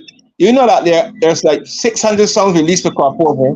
And what hurts me is that a lot of these entertainers don't get a chance to perform anywhere. That's why I cited the community activity that expose a lot of entertainers, and people don't get exposed nowhere. Yeah. You know? So you're saying 600 songs are released generally each year, but then we just get a handful of them. And you're thinking if we have the community, because I know when you came to Roadside Parliament, you really enjoyed that. And you were saying that talk to me about that. Why did you enjoy Roadside Parliament? Which, by the way, let's plug, we're having Roadside Parliament, Hastings Rock at 5:30 p.m. this Sunday. Everybody come out, and we have Calypsonians are going to be there. But go ahead. Why is it you loved being at the Roadside Parliament so much? I have always enjoyed singing in front communities, and that Roadside Parliament is very much a community kind of setting. It's a community feeling, a warm feeling, just like the communities, and I always have loved that. I've always loved performing in that sort of setting. In fact, I would say thrive in that sort of setting, the community setting, and that was a great feeling to be there. I must say that it was a great feeling. You felt so appreciated, and I said I would really like to come back when they have my new songs out. Yes. Well, so we I'm looking really forward. wanted to come back, and I know that you promised me that as soon as you get your new songs completed, that you're going to be back at Roadside Parliament. And as you can see there, we have them June 9th. This is Sunday coming, and then June 23rd, and then June 30th. You don't want to miss it, because one of these, I know KIDSITE is going to be there with us. But we're talking about the 50 years of celebration of Crop Over. And can you remember that first winning song? What it was? Unfortunately, we can't play all of them. We're trying to make sure we can before they shut us down. But we can at least talk a bit about the winning songs. What were they? Oh, you mean the at the beginning of Crop Over, the first 50 years of Crop Over. Well, don't remember that Crop Over started in 1974, and it wasn't until 1979 that they had the official road march, and I think that the Calypso Monarch had started around 75, but it didn't go to the stadium till 1978. So to me, what really ignited Crop Over was that year when they went to the stadium. They went to the stadium, and they also had the official road march. And those two songs, in my opinion, set it up, Crop Over. Those two songs, Burn Mr. Harding, Burn by Gabby. That is a song that to me epitomizes crop over. And then Liar's song that introduced me to crop over, She Want Pan. I love that song. Yeah. You know, those two songs came out in 1979. Before that, we had some songs, but those two songs were the first big songs that you can remember for crop over. It started in 1979, although it started in 74. Destroyer one, Dragon one, even Glyne one, coming up to it. But that year, 1979, when the first tune of the crop was introduced, and the second year at the stadium, those two Calypsonians, Gabby and Liar, the first rivalry that ignited crop over. Those two songs, Burn Mr. Harding and She Want Pan. Yeah. Marcia? Yes, go ahead, Mr. Murray. Yeah, if I might remind KIDSITE, he's probably too young to remember, but in 74, crop over really restarted as a tourism thrust. Yes. For Barbados, yes. because we had no festival as such. And the thing is, we had tried a festival. We had tried. You're too young for this, kid. This is the 60s. We tried a carnival, which lasted a couple of years. Yes, carnival. Right. And then you had what was called a summer fest, which lasted about 2 years. And then because there was nothing connected to the Barbados, don't forget, we were in 74. You're coming out of a situation where only by 1963, only with the advent of Radio Barbados, we had a voice to take to the world. We had things to sing and songs and stories to tell to the world. We were importing all that other stuff from Trinidad, etc. at that time. So and there was a feeling too, again, you're too young for this. There was actually a time. Sometimes I smile when we quarrel about what is culture. Man, this is culture. There was a time when it was generally accepted that we had no culture in Barbados because the things we were doing were not European based. But everything else was dismissed as junk and foolishness and whatnot. So crop power came out of that. The reasons why the carnival and the summerfest did, right? So because it was not connected to the community, the community again. But once crop power came and the people were involved, you went into the community, that is what gave it its roots. And it grew and grew into what it is today. I'm afraid, as it stands now, it is dwindling.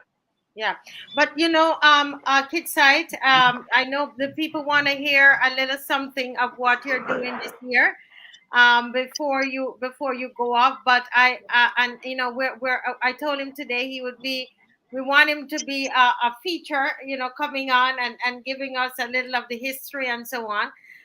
So we're doing a little bit at a time. But before he does, share a bit of what he's doing this year. KIDSITE, we're finding that more and more the Calypsonians are not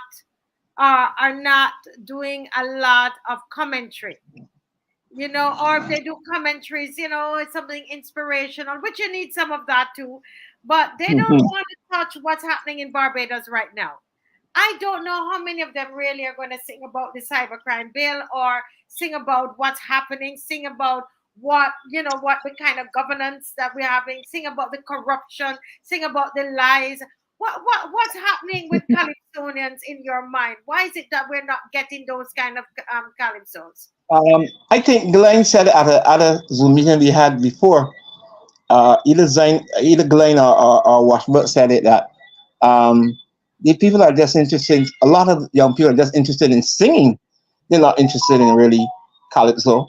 The Calypsonian has 4 facets to him. He's a storyteller, an educator, a historian, and a social commentator. He has 4 different facets to him. Now, if you just want to sing, you're not interested in the commentary, you're not interested in the history, you're not interested in educating, you're not interested in storytelling, then you will have these sort of situations. The Calypsonian always had 4 facets to him. And I can highlight songs over the years that had every area in it. Had every area in it. And sometimes it can be very entertaining and still put over your message. My friend that I call, and I have a calypsos, and I start with lyrics. I always take out the phone and call my friend Serenade. And so I will sing the song with Serenade, and he would help me. But even bring some lyrics, even give me some inspiration. And I really don't like to talk much about myself, but I remember Serenade had a song called Breakdown. And that was a social commentary, but it was very entertaining. So the art of even creating a social commentary that is entertaining, that is more than that. Because you could sing a social commentary and it still come across as boring. So you have to use your language, the melody, the hook lines. You have to use everything. And that is also the aspects of being a calypsonian, to know all of these different areas. And you have to listen to calypso, follow calypso, and grow up on calypso to know these things. So you don't have young people, you have young people now that are even interested in calypso. When I talk about the history of calypso, they're not interested. So I don't know how you can get the kind of songs you want to hear, the kind of protests that you want to hear, and the young people are not that interested. They're not I don't want interested. not all the young, or not all the youth, but that is situating sometimes. Yeah. If I might just add, KIDSITE made some excellent points, very pertinent points. But I would say it for him in case you've forgotten it. But one of the reluctance of commentary. Commentary is usually critical of a situation, society, people's behavior, persons, etc. Is that there's a syndrome in Barbados and entertainment circles or artistic circles generally called, particularly in calypso circle, called the chosen few system. Right? The chosen, where there's a certain body, a small group of entertainers in Barbados who benefit from government patronage in a way unseen or unheard in Barbados before.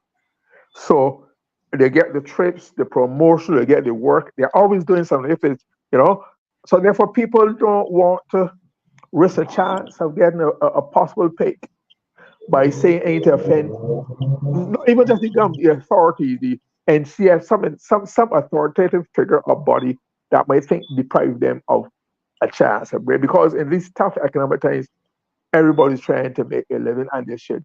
So that is a reality that has hampered the further development of social commentary.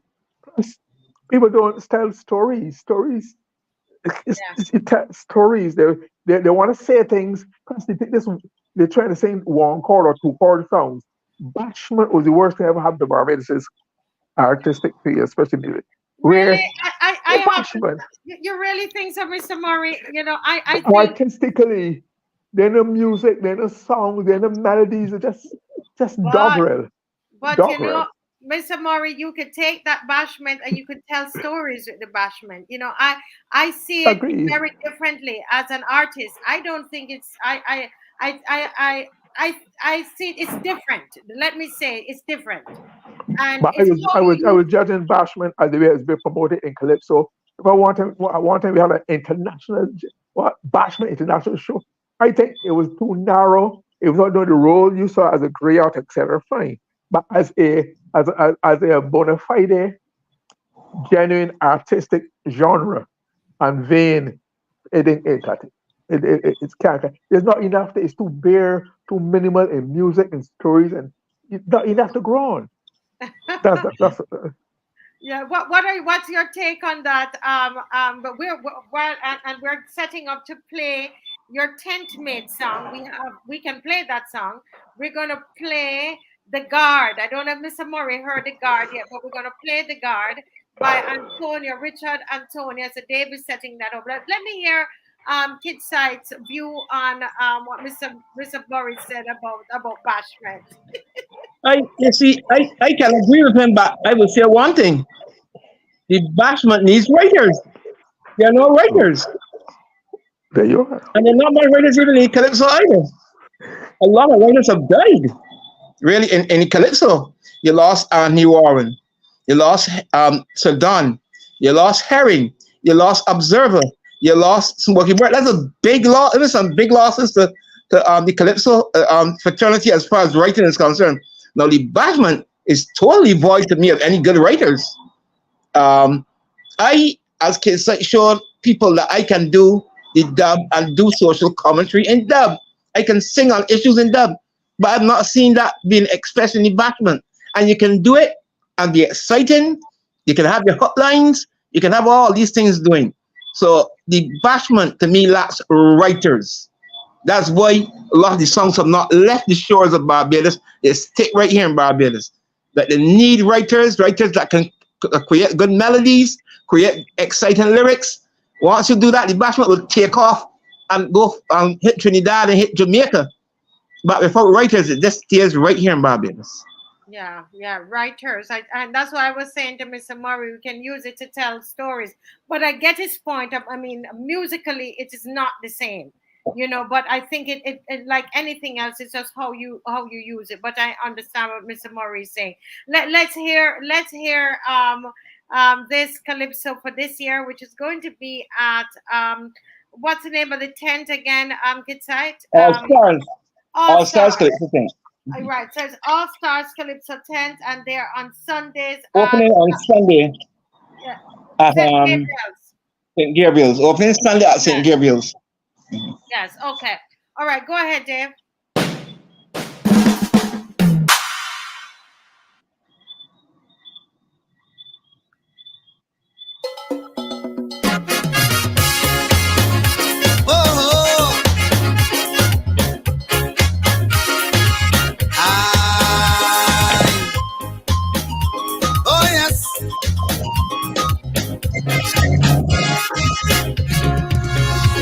Look, I love sing commentary. I love how we tell story. It could be serious, unloaded with wit and comedy.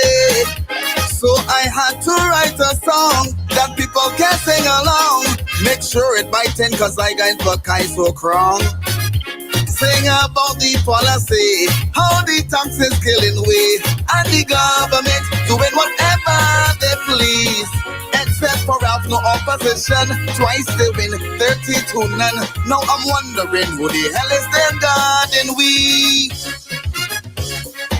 Tell me who's the God? Kerry, Brady, it's my mommy. I go. Tell me who's the God? Humphrey, Daily, for sure it's in row. Politics in this precious place ain't nothing but a damn disgrace. The Integrity Act is yet to be put in place. Tell me who's the guy? Jerry, Marshy, I really don't know. Tell me who's the guy? Indar, Suntar, Indians for soul. Somebody tell me all the good politicians died, but if you resurrect some, bring back Eric Fly. Oh,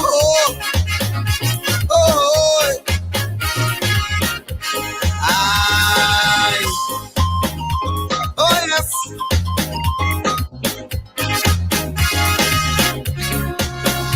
When we thought this was the position, a united strong opposition, Bacchanal break out down there in George Street. Between Haywood and Mr. Thorne, I never seen nothing so since I born. Ronnie throwing heat like if he win a seat.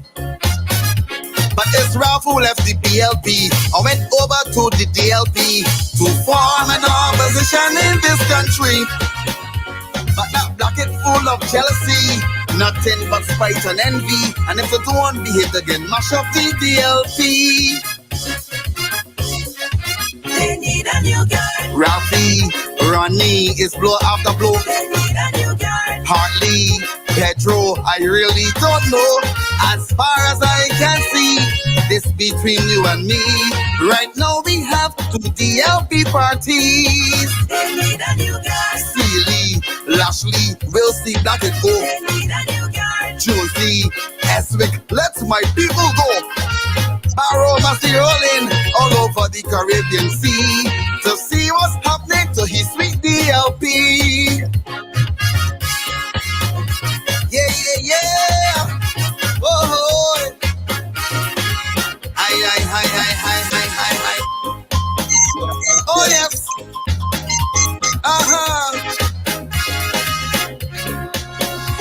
A man say we must use the brain, otherwise we will go insane. Cause every day you're hearing how much money they borrowing. 50 million for Kensington to get Rose 200 million. I wonder if Sherry and his partners will get some. For years now we hold every breath, getting choked by the IMF. When the Chinese stand will be there be nothing left. Mama said that she really cares, she will pay back in 50 years. Meanwhile the people shedding more and more tears. Owen, David, no, it is a so. Tommy, Sandy, for sure not borrow. When they hear Mr. Sutherland talking about the cost overrun, man, it isn't fun over 23 million. Sainty, Pressy, I really don't know. Corey, Tony, or Chantel Monroe. Culture in a mess, creators are under duress. But the CEO went to Dubai with all the rest. Who can get the gun? Who can get the gun?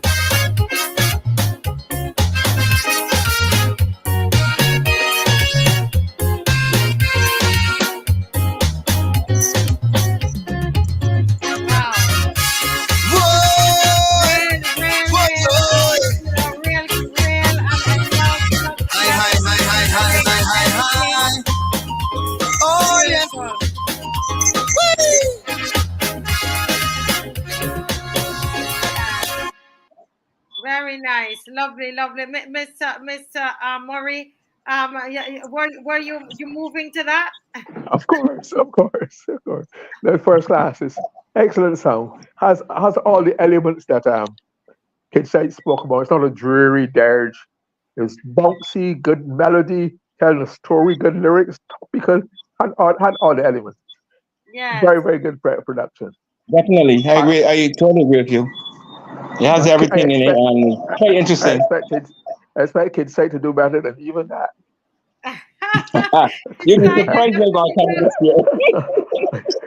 I'm never surprised by you. I always know you cover the angle nobody else has. I have a very interesting song this year, and I can't wait to get and sing it at the Parliament, at the World Cup Parliament. Listen, you have me. You can't. But listen, can you give us? We just have another 7 minutes in this segment.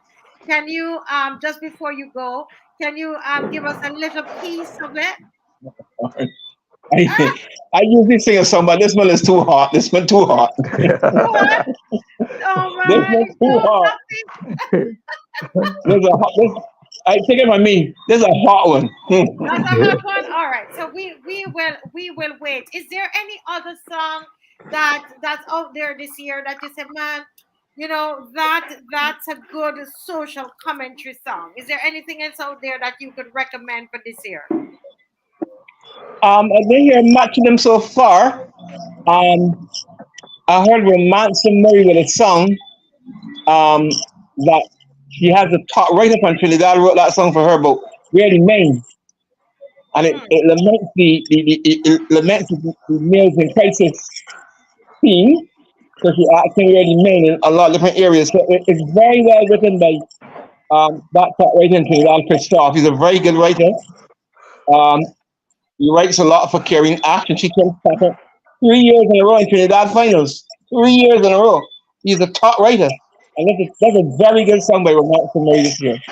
That's one that stood out to me so far. Yes. Wonderful. If I might add that, Romance is my cousin. Romance and Murray, so singing and performing runs in the family. I don't have to give you runs in the family. She's my cousin. She's from Rockland, Spooners Hill. I'm from Chapel Gap, Spooners Hill. That's right. So she has good artistic blood in her veins. But seriously, what I would like, Marcy, if I might use my prerogative to this, suggest kid, I would like you to write a theme song about this show. Let's say this whole immersion of an institution that this show has become, what has it done. I would like you to write the show a song chronicling that. That's part of the social history of Barbados, which if you don't do, probably nobody else. I would like to hear your version of your interpretation, how you would present this phenomenon that has maybe Marseille show that has branched off and done so much for Barbados' public consciousness and public opinion over the last several months. And it sounds like a song that would be very interesting to write about. That's a topic that would be very interesting to write about. It's a challenge that I would like to take on. Thank you. I just want to point something out. Peter King mentioned Someone is attacking prime ministers. I can say this, I remain the only Calypsonian in Barbados that ever sing with every prime minister. And I will say this, the one prime minister that always just see me and tell me, you want more songs about him was Oenata. Oenata always tell me, I want more songs about me. Sing more songs about me. But I sing about every prime minister in Barbados, but Oenata was the one that always wanted you to sing more about him. So Well, let me ask you, you're sure you're going to sing a song about this prime minister? I have an entire song about her this year. I have 2 songs for commentary this year. I have an entire song about her this year. Oh my God! Listen, are they going to play it on the radio though? It will play on the radio. It will play on the radio. A Calypsonian attacked me and said that I think Donella attacked me in her song and said that she doesn't have to got lawyers on the standby like Colin Spencer and KIDSITE. I've never carried a song to a lawyer to vet before. I always know where to stand within the bounds of defamation. You must be careful that we don't defame people's name or speak anything ill about their business or anything so. I've always stood outside the bounds of defamation. So that's why I've never carried a song to a lawyer. I've never been sued. So KIDSITE is telling us that Lord, we can't.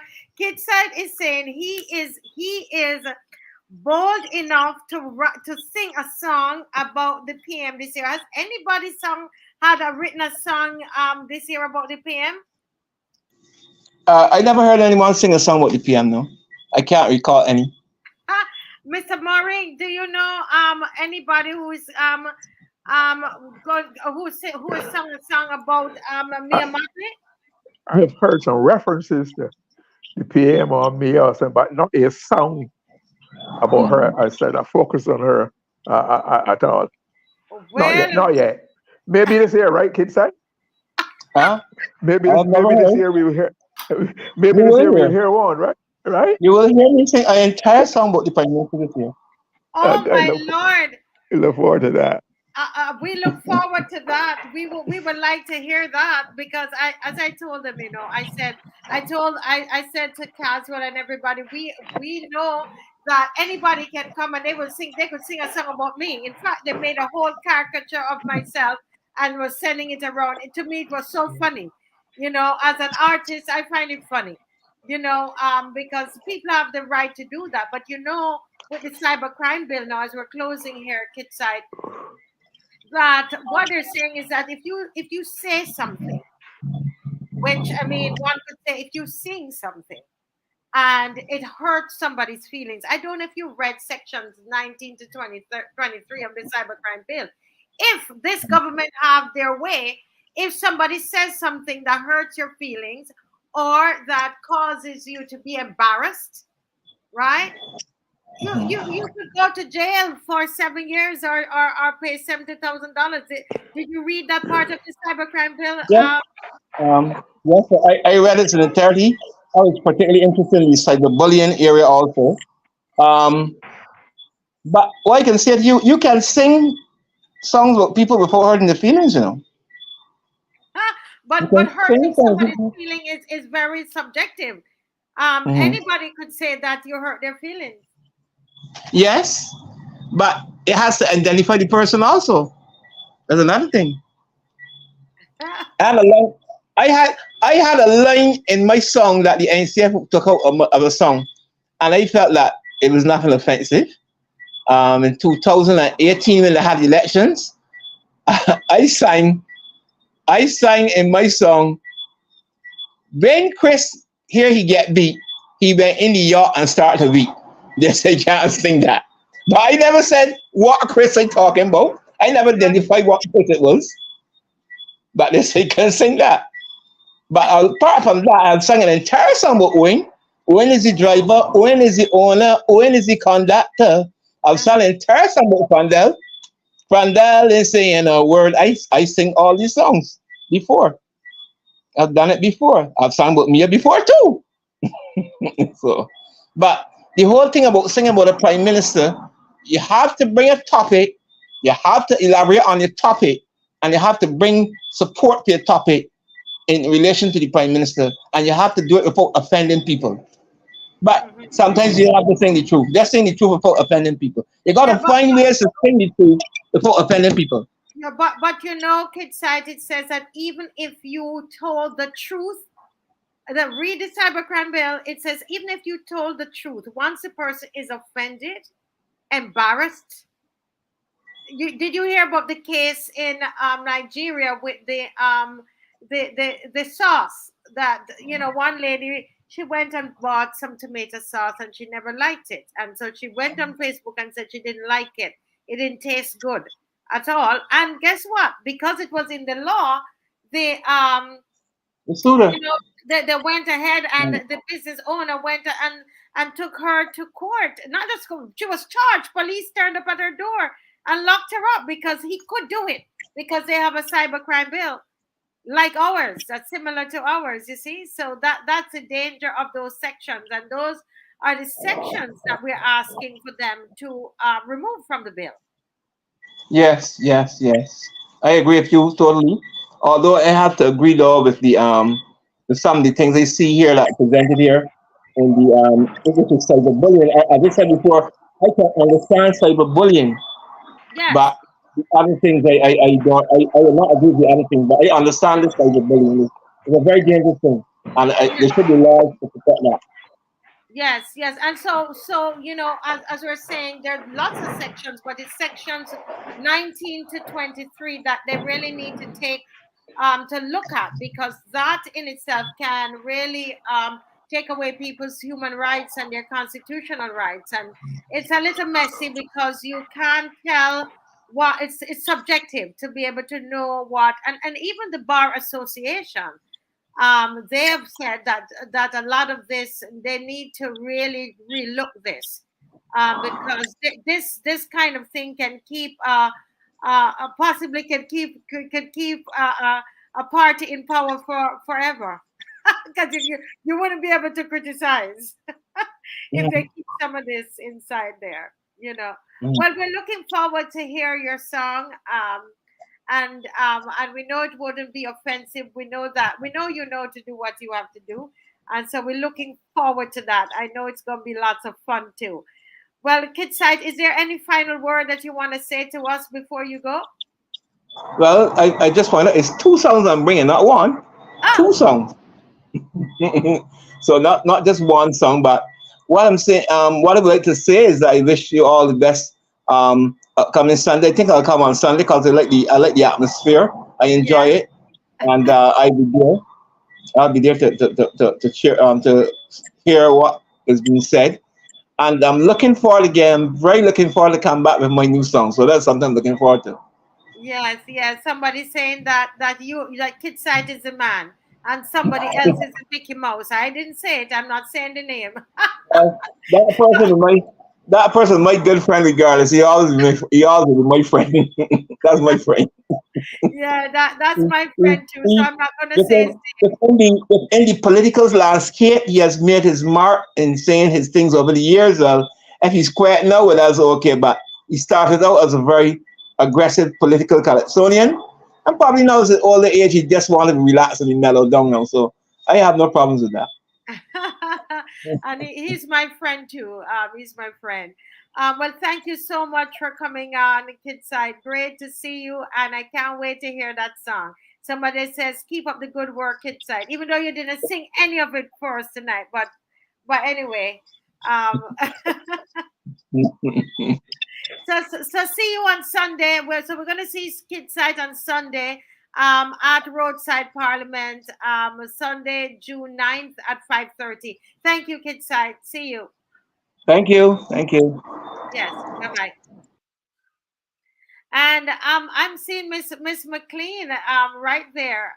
Miss McLean, good evening. How are you? Hi, good evening. I'm fine, thanks. How are you doing? I am well. I am doing well. I am doing well. And you? I am fine. I am fine. I was listening to kids. He grew up on the street on which I grew up and I was born, so I know him from forever. So he's a good Black Rock young man. So So you and Mr. Murray is a Spooners Hill guy, right? Yeah, we Unrepent, close enough to unrepentant Black sin. Rock to be all right. Thank you, thank you. Yeah, same groundings. Yes, yes, yes, yes. Yeah, well, Miss McLean, there's so much that's happening with World Cup. We didn't have Mr. Franklin tonight. He wanted to get a little rest. He says, Well, I can Marcia, imagine. I can imagine yeah, it's probably been very hectic continuously. So yes, he told me, he said, I'm so tired. But this before you jump into what you have prepared, I know that for World Cup, a lot of Bajans are feeling neglected. I am seeing where the vendors, there's an article here where and I'm going to look for it to read just a little piece of it, where there are vendors who are complaining about being moved. And I think this is a Bridgetown Market relocation. oh, okay. From Spring Garden Yes, it's being to located, Broad and there's Street or to something. Broad Street. Hmm. And so the vendors, they are worried about that. It says a decision to move Bridgetown Market, a key attraction to the annual Crop Festival, from its traditional venue on Spring Garden Highway to its original Broad Street location has prompted a wave of unease among vendors, many of whom rely heavily on the festival for their yearly income. It's good that we try to encourage people to work with change, said Robert Maloney. He is a communications officer for Barvin. But he said, when we look at change, we're looking at constructive change. The Hmm. festival was created by the vendors and for the vendors. Its Hmm. main purpose and goal is for them to be able to make an income and to provide for themselves and their families. Although incorporating Bridgetown could have been positive, he said, vendors had hoped the mighty Glyne Highway would still be included, as it provides a significant portion of their annual earnings. But my thing is, I would have thought they would have had some discussion with the vendors association and the vendors and so on, Miss McLean. I mean, I don't know if you had a chance to read that article. I heard the news item. I haven't read the full article, but I heard the complaints. Let me start where your comment about you thought there would have been consultation. I noticed a pattern in which decisions are made, and then when they are found to be faulty or Mm-hmm, problematic, mm-hmm, you hear, for example, you were speaking about the Prime Minister just now, would come and say, we consulted or we've heard you. mm-hmm. And this is heard you after the fact. So I am not surprised that you've not had proper consultation. Now, as you were speaking, I was, in my mind's eye, so to speak, looking at the location of, Spring Garden and what that had become, and Bridgetown. I'm not sure what is the plan, and this is where perhaps if the information is there. Spring Garden, even where there is a flow of traffic, you can still have, because where the Barven market is now, in that general area, that field just down across from Brandon's Beach, etc. There's space out there and ways in which people can access, and that can continue, let's say, into the night over several days, etc. I am not sure what if you're going to have what I would call episodic market. In other words, are they going to shut off whatever section of Broad Street for the entire period? What exactly is going to happen? But the other concern is that the traffic. So the location has become part of it, and it lends itself because you've had activity around Kensington, and so in essence, how are they going to create the kind of ambiance, the kind of atmosphere in Bridgetown? I know it used to be there before, but that's a long time ago. Mm-hmm. There are concerns now about the space. I mean, when you think of what might have been there, because I'm trying to remember what it looked like. But when you think in terms of what happens at Spring Garden and the space, and the fact that people can now go, let's say, to the booths and the shops and whatever, and then go across the street to the beach. It's a very different kind of space and use of space. So I would have to see what's going to happen in Bridgetown, to see, and to understand what's the rationale, because have they given you a clear explanation as to why they move? Because there's some other things happening in that area, and I wonder if that has anything to do with it. Well, we know Bridgetown is Broad Street is also a passageway for the freedom fighters. So we don't know if they're trying to. Somebody would call us conspiracy theorists, but the reality is, I would ask some questions. When I'm not sure, I ask the question: what has triggeed the move, other than what people are saying it is? And I will give them the benefit of the doubt for a few minutes. Yeah. But what has triggered it? What has gone wrong? What has changed? Well, not gone wrong. Let me put it this: what has changed about Spring Garden to trigger that? Because something must justify. I know people have complained about how dead Broad Street is and so on, but is that going to make a difference? How is it going to alter? But being in Broad Street, I'm not sure that that's going to get me to go into a jewelry store or another of the major retailers on Broad Street. And the question is, who really are the major patrons of Bridgetown Market? Because, and the time frame, what are the times? Because right now I thought that perhaps, well, I'm not sure. I was saying that perhaps as a lead up to crop over, we have the World Cup going on, and as we get closer to what we would consider the bigger games, hopefully what would be the bigger games, because until we know who are in the finals and so on, they may or may not be as big as you anticipate. But I would have thought that would have created some kind of activity to enhance what's going on at Kensington, because what happens, the games, these are T20s, so the game is only so long. And perhaps if you had things happening on Spring Garden, you would keep more and more people around. For example, yesterday, you had the rain falling, and I happened to be on my way home after whatever had happened with the match, and I saw a number of tourists who clearly would have gone to cricket in the area of Baxter's Road and so on, congregating at places, obviously looking for something to do after what transpired or didn't transpire because of the rain. So I'm just thinking that somebody needs to tell us why have you, not why have you changed it? Why have you not left it where it was? Yeah, someone is saying here, and Dave is looking for your slides. He's going to tell me when he's ready. Okay, sure. Right, but Kerry Fitz, I'm interested here. Kerry is saying that the Bridgetown, let me find her comment. Bridgetown Market, Kerry is saying, will be held on different days, and it will be held at different locations throughout town. Where is she getting that information? She says such as Hero Square, Jubilee Gardens, Independence Square, and the ones on Fairchild Street. Well, Barvan, Robert Maloney, the communications officer of Barvan, is talking about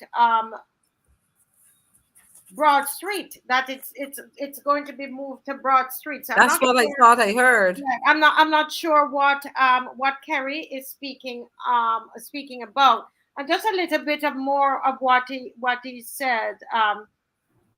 He says Bridgetown cannot accommodate as many vendors as a highway. Maloney explained. We might be able to accommodate around 40 vendors, but traditionally hundreds come out to trade. The festival on the highway allows for tents. patrons, and a vibrant atmosphere which is hard to replicate in Bridgetown.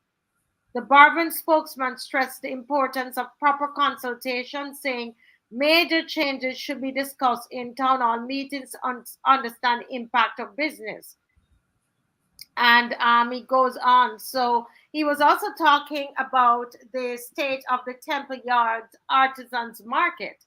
And I tried to get some information about Temple Yard before I got on the program. I did not get as much as I needed, but I'll come back on another time. But he says that he acknowledged ongoing but slow progress with the dismantling of some structures, leaving vendors without amenities like cook shops, affecting daily operations. There's some challenges the vendors are facing, which is difficult because we started off the program talking about the impact of IMF on the country, and where a lot of people ultimately what it affects, you can't go to the supermarket, you can't do what you need to do to live. And so vendors are trying to make a living, and these decisions are affecting them. But I thought I would throw that in because Caswell not here. I'd throw that in with you before we get started. But you get started. But your slide is up, so let me let you go right ahead. Okay, thanks, Marcy, and I'll try to connect what I'm going to say with this whole question of being able to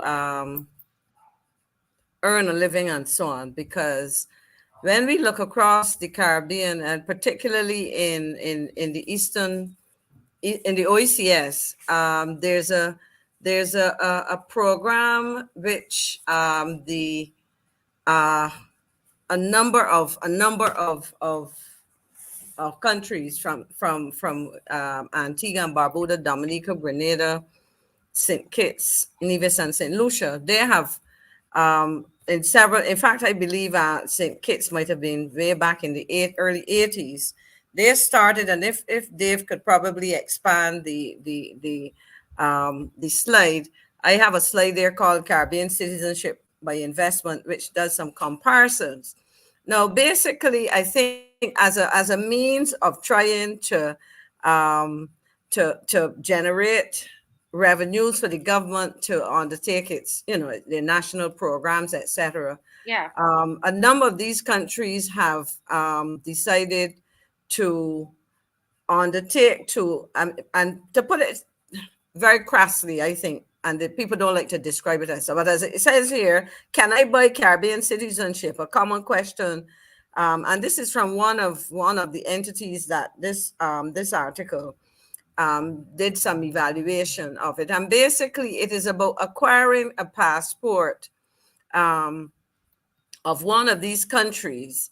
And if you go back to what it was, okay, good, this is it here, that's fine, and it's fairly large enough. They have offered programs which grant people citizenship by making investments in one of these countries. Now, I believe St. Kitts was perhaps one of the first countries, certainly in the region and perhaps globally, to have undertaken these programs. And if you think of the country, St. Kitts probably has a population, I should have checked the recent statistics, but it is under 50,000 perhaps. And if I'm wrong and off, I will check it at some point. I'll check it for you. Check and see what's the population. But when you think about the economy, it is very narrow and so on. And they actually would have introduced this program.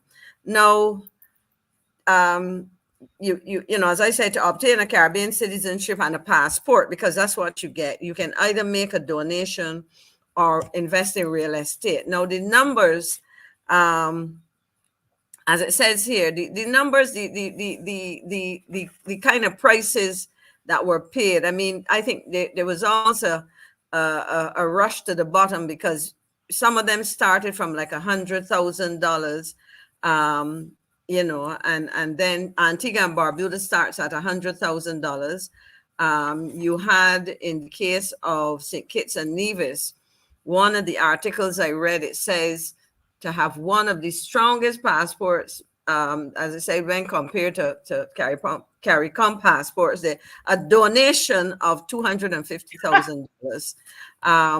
And this is US dollars, okay? Wow. St. Lucia offers a real estate development option and visa-free access to over 140 destinations. And there's a donation of $100,000. Now, let me quickly say that other countries around the world have similar kinds of things. Dominica has a real estate option, and their contribution used to be about 100,000 US as well. You find similar programs in Austria, in Jordan, in Egypt, in Montenegro, in Malta. And in fact, people will tell you that there's such a thing in the US and Canada, etc., UK, and people invest and whatever. But for small countries like this has had a significant impact. Now, there are several issues here. Recently, and this is what probably brought this to the attention of a number of people, in an article that I came across March. Well, before I get to that article, because what they've tried to do is to do some what I would call damage control and coordination to bring things to come up with some common positions. But you would have seen, I think there's a case in the US right now where there's somebody who was promised, there was a contract offered by a company to build a hospital, I think it's a prison, sorry. An entity called, there's a recent controversy, Caribbean Galaxy. And this was a developer of a project in St. Kitts, I think it's a prison project. And it has brought, within this particular piece of, this particular legal matter, let me put it, this case has been brought, persons named in this case are former prime ministers, Dr. Timothy Harris, Dr. Denzel Douglas, who was a former prime minister, who in fact was preceded Dr. Timothy Harris. They were of the same political party, but there was a split. Dr. Denzel Douglas, as far as I know, is now under I think the current prime minister, Terrence Drew, I think that's the name, Dr. Drew. But Dr. Douglas is the foreign minister. And so it's coming across as a pretty messy kind of situation where you have, countries being embroiled. And part of the problem is that under these systems, and if you look here, you would see that there are five Caribbean. If you can expand it again, this second paragraph here talks about, and I mentioned the countries. There are currently 5 Caribbean citizenship by investment programs, and as they say, offering lucrative incentives and relatively affordable investments to investors. Now, I have been to St. Kitts and Nevis for some time, and in fact, if I think it is this article, Dave, if you scroll down, you might see some photographs of a structure. Because what has happened in St. Kitts, what you have there is an arrangement where people initially were paying for housing. And so if you go, so you would have like townhouses. And if you go to St. Kitts now, you will see some pretty large housing projects, but they're all essentially empty. And they're empty because persons have invested, they've paid their $250,000 or how much it was. And these are some of the interiors, but there is also a photograph. It shows an external view of a structure where you have several condos or whatever the case may be. And you really are paying for these, but the reality is some of these people never occupy these properties. They get their passports, and the passport really is intended to give you access to the passport. So you're not, even though you have access and ownership of property, what has transpired, and that is perhaps why we've seen another option in the case of of St. Kitts and Nevis. So the question really and truly at the end of the day, what are the implications of having, okay, you have a population of 47,657. So let's say 50,000 people almost. And so when you look at that small population, and if you see some of the housing that's being provided or have been acquired in the name of this, it is a strange thing, because we talk about diversifying our economies, etc. Now, these things have happened, and along with the citizens have come a number of people who, according to several other jurisdictions, because you've had lots of Chinese, for example, you've had some Africans, you've had persons out of the Middle East, etc. And persons from countries where their passports are not as attractive, let me say, in terms of, or that does not provide, their passports do not provide the kind of access to, visa-free access to a number of countries. You've also found that people have been granted passports who have been on wanted lists in other countries. And so the OECD, for example, some years ago, the Canadians were revisiting their visa-free arrangement with some jurisdictions in the region. For example, as well, in over the last, I would say, within the last 15, 20 years, a number of countries have been able to enter Europe on, you had these Schengen waivers, you didn't need a visa. And the EU they have been saying, look, we need to revisit this. So in essence, as Hurricane Writer is asking, what mechanism is there to screen out drug gangs and career criminals from buying local passports? Now, one of the issues speak to this, and one of the concerns has been about the vetting processes that have been used to screen applicants. And so that has thrown up some concerns for a number of countries.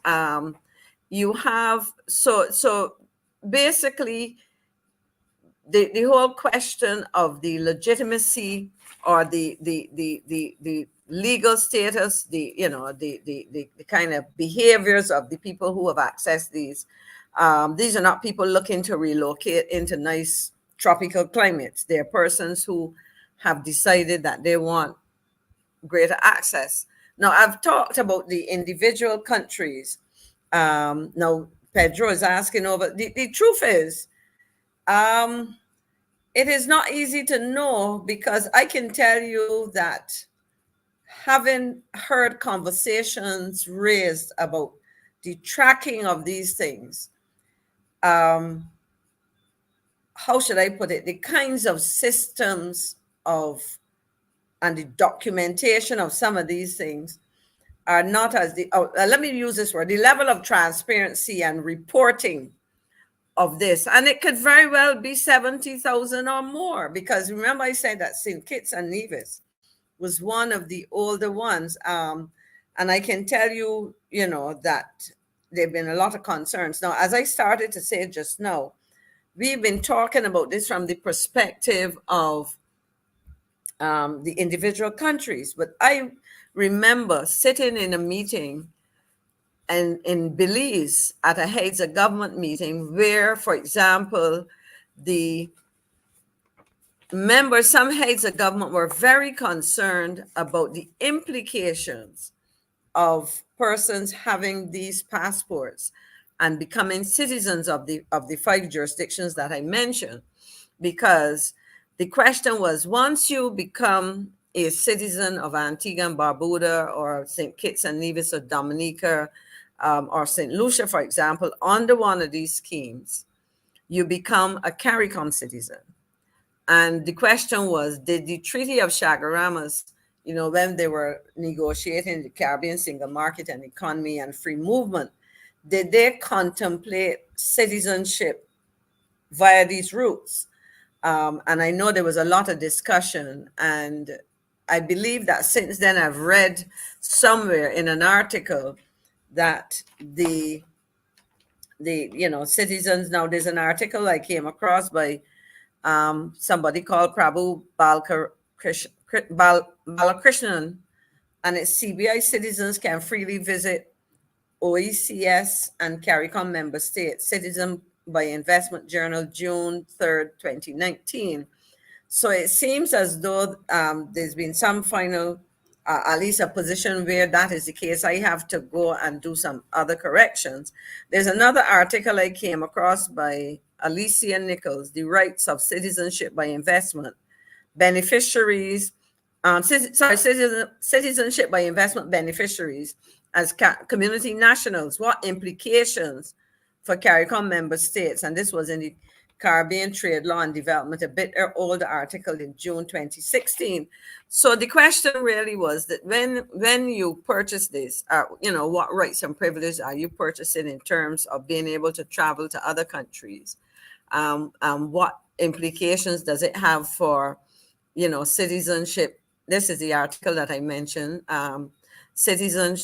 Movement across, free movement across the Caribbean. And then, of course, because there are concerns about the legitimacy of some of these programs and the implications, the question is, what impact will it have on the passports of those countries and also the passports of other CARICOM countries? Because as I said, you had a situation where Canada at one point was reconsidering, the whole question of whether people should have visa-free access. That continued. As I said, the same thing has arisen in relation to the European Union. Now, what happened recently, and I saw an article on March the 23rd, where the Caribbean Citizen by Investment Program, those jurisdictions, 4 out of the 5, signed a memorandum of understanding. And they decided that there was going to be a minimum of a 200,000 US price, because as a price floor, they didn't want, because there was this race to the bottom. So they wanted to prevent discounts, and they were talking about closer regulatory integration and so on. And so the question really is whether or not, for me, while it has been very lucrative, because think about it, somebody asked the question earlier about issuing about 70,000 passports. But remember, we identified that St. Kitts and Nevis has a population on island of about 50,000. So if you have issued 70,000, let's say over the life of the project, you have actually more than double your population in terms of citizenship. Yeah. And what are the implications of that? So it is a program that has offered these countries a lot of money in the short term. The question is, how do they account for it? I mean, if you go to St. Kitts, as a smaller population, the roads look great and all of that. But the question is, apart from the infrastructure, how are you employing? What are you doing to generate employment for your original, I call them original citizens, persons born in the country, the young people, the young population, etc. So it is really an initiative which doesn't get a lot of spotlight. And in fact, some people may ask the question, what is happening in Barbados? And I can tell you that in the case of Barbados,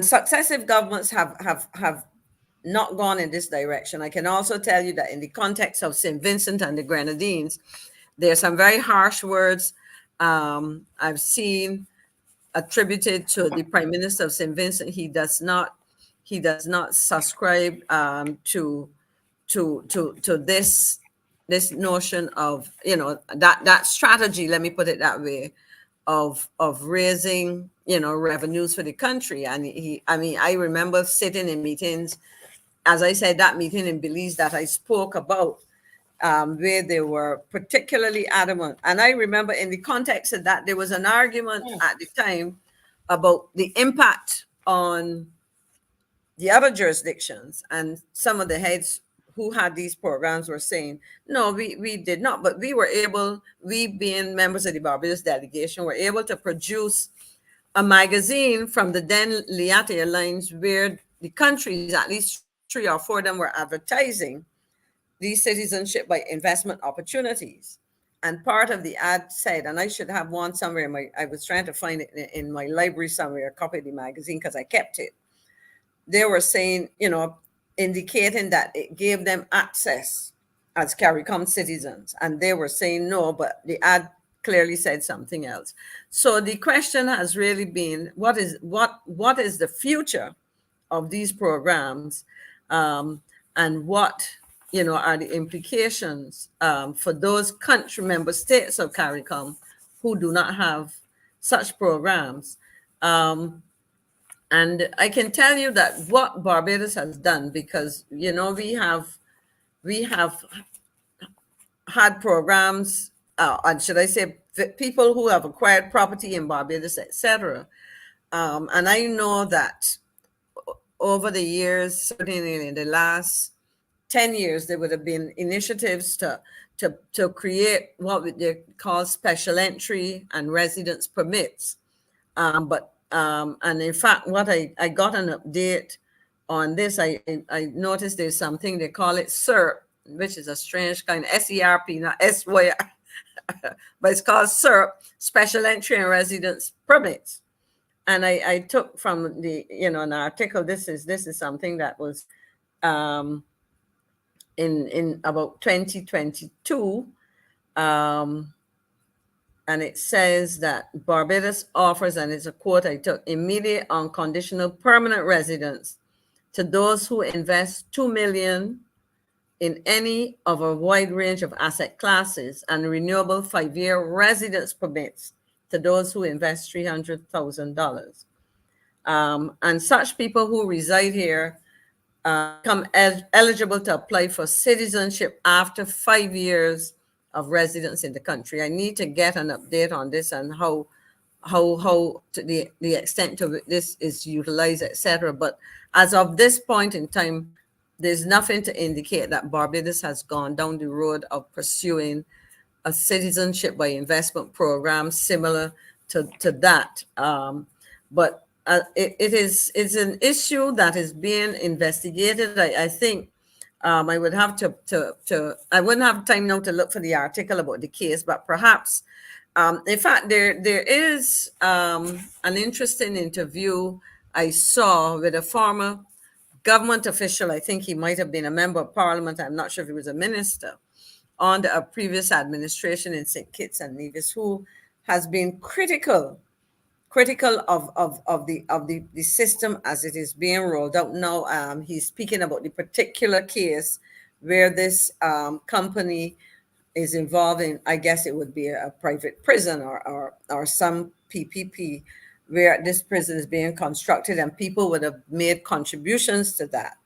But as Bali's here saying, this is colonialization all over again. Yeah. We sell our lands for a modicum of opportunity to serve. Now, my worry with some of these things, one, if you are talking about persons coming in, you know, it's a revenue, and it's been for those smaller economies, because their populations are smaller than that of Barbados, for example.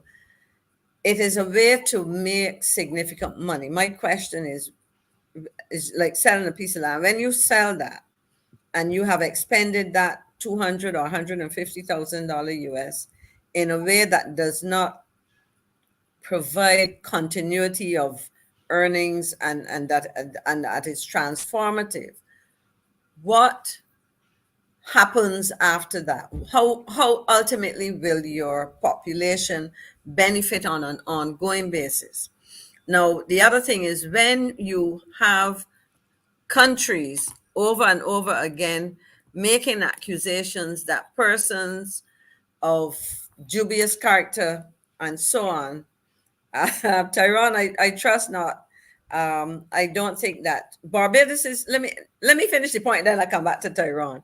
People of dubious character and so on can do damage, and in this case, because we are part of CARICOM, it can do damage to not only the individual countries but others.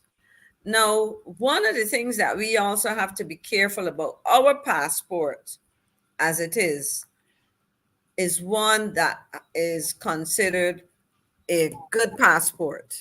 It provides us with significant access, visa-free access to a lot of places. And in doing this, we stand to jeopardize the benefits that a Barbadian passport affords Barbadians as travelers across the globe. I'm not sure that it is worth the while. I believe that because we have a lot of people who have acquired properties in Barbados and who have the benefit of living here and enjoying the quality of life, let me put it that way, the quality of life that this country affords. If they want to make it easier, to move backwards and forwards, and you say you're going to give somebody a special entry because he or she or family has a property here and is likely to be back and forth, and that is okay. But to say I'm going to sell John Brown, Mary Smith from wherever, and we do some checks. And the other thing about those, somebody asked about the vetting. Unfortunately, part of the challenge that some of these countries may have is the fact that the vetting has been delegated to companies who do business on behalf of the jurisdiction. So I may decide now as country aid, I'm going to ask Marcia to set up a business. She has a company and golden passport XYZ, and you do the vetting and so on. And you, if a person is focusing more on the commercial benefit to his or her company, their vetting exercise may not necessarily be the best that you want it to be, and so on. So there are a lot of challenges here. Yeah.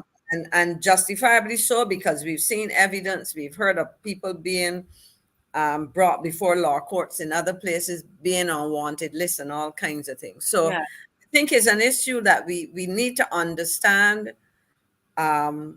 its significance to some jurisdictions, its implications for us within the family of CARICOM, and yeah. the challenges that it poses, even though you may be significant financial short-term benefits to some of the CIP countries. Look at the pros and the cons. Let me hear. Thank you, Ms. McLean. That was very educational. But let me hear from Mr.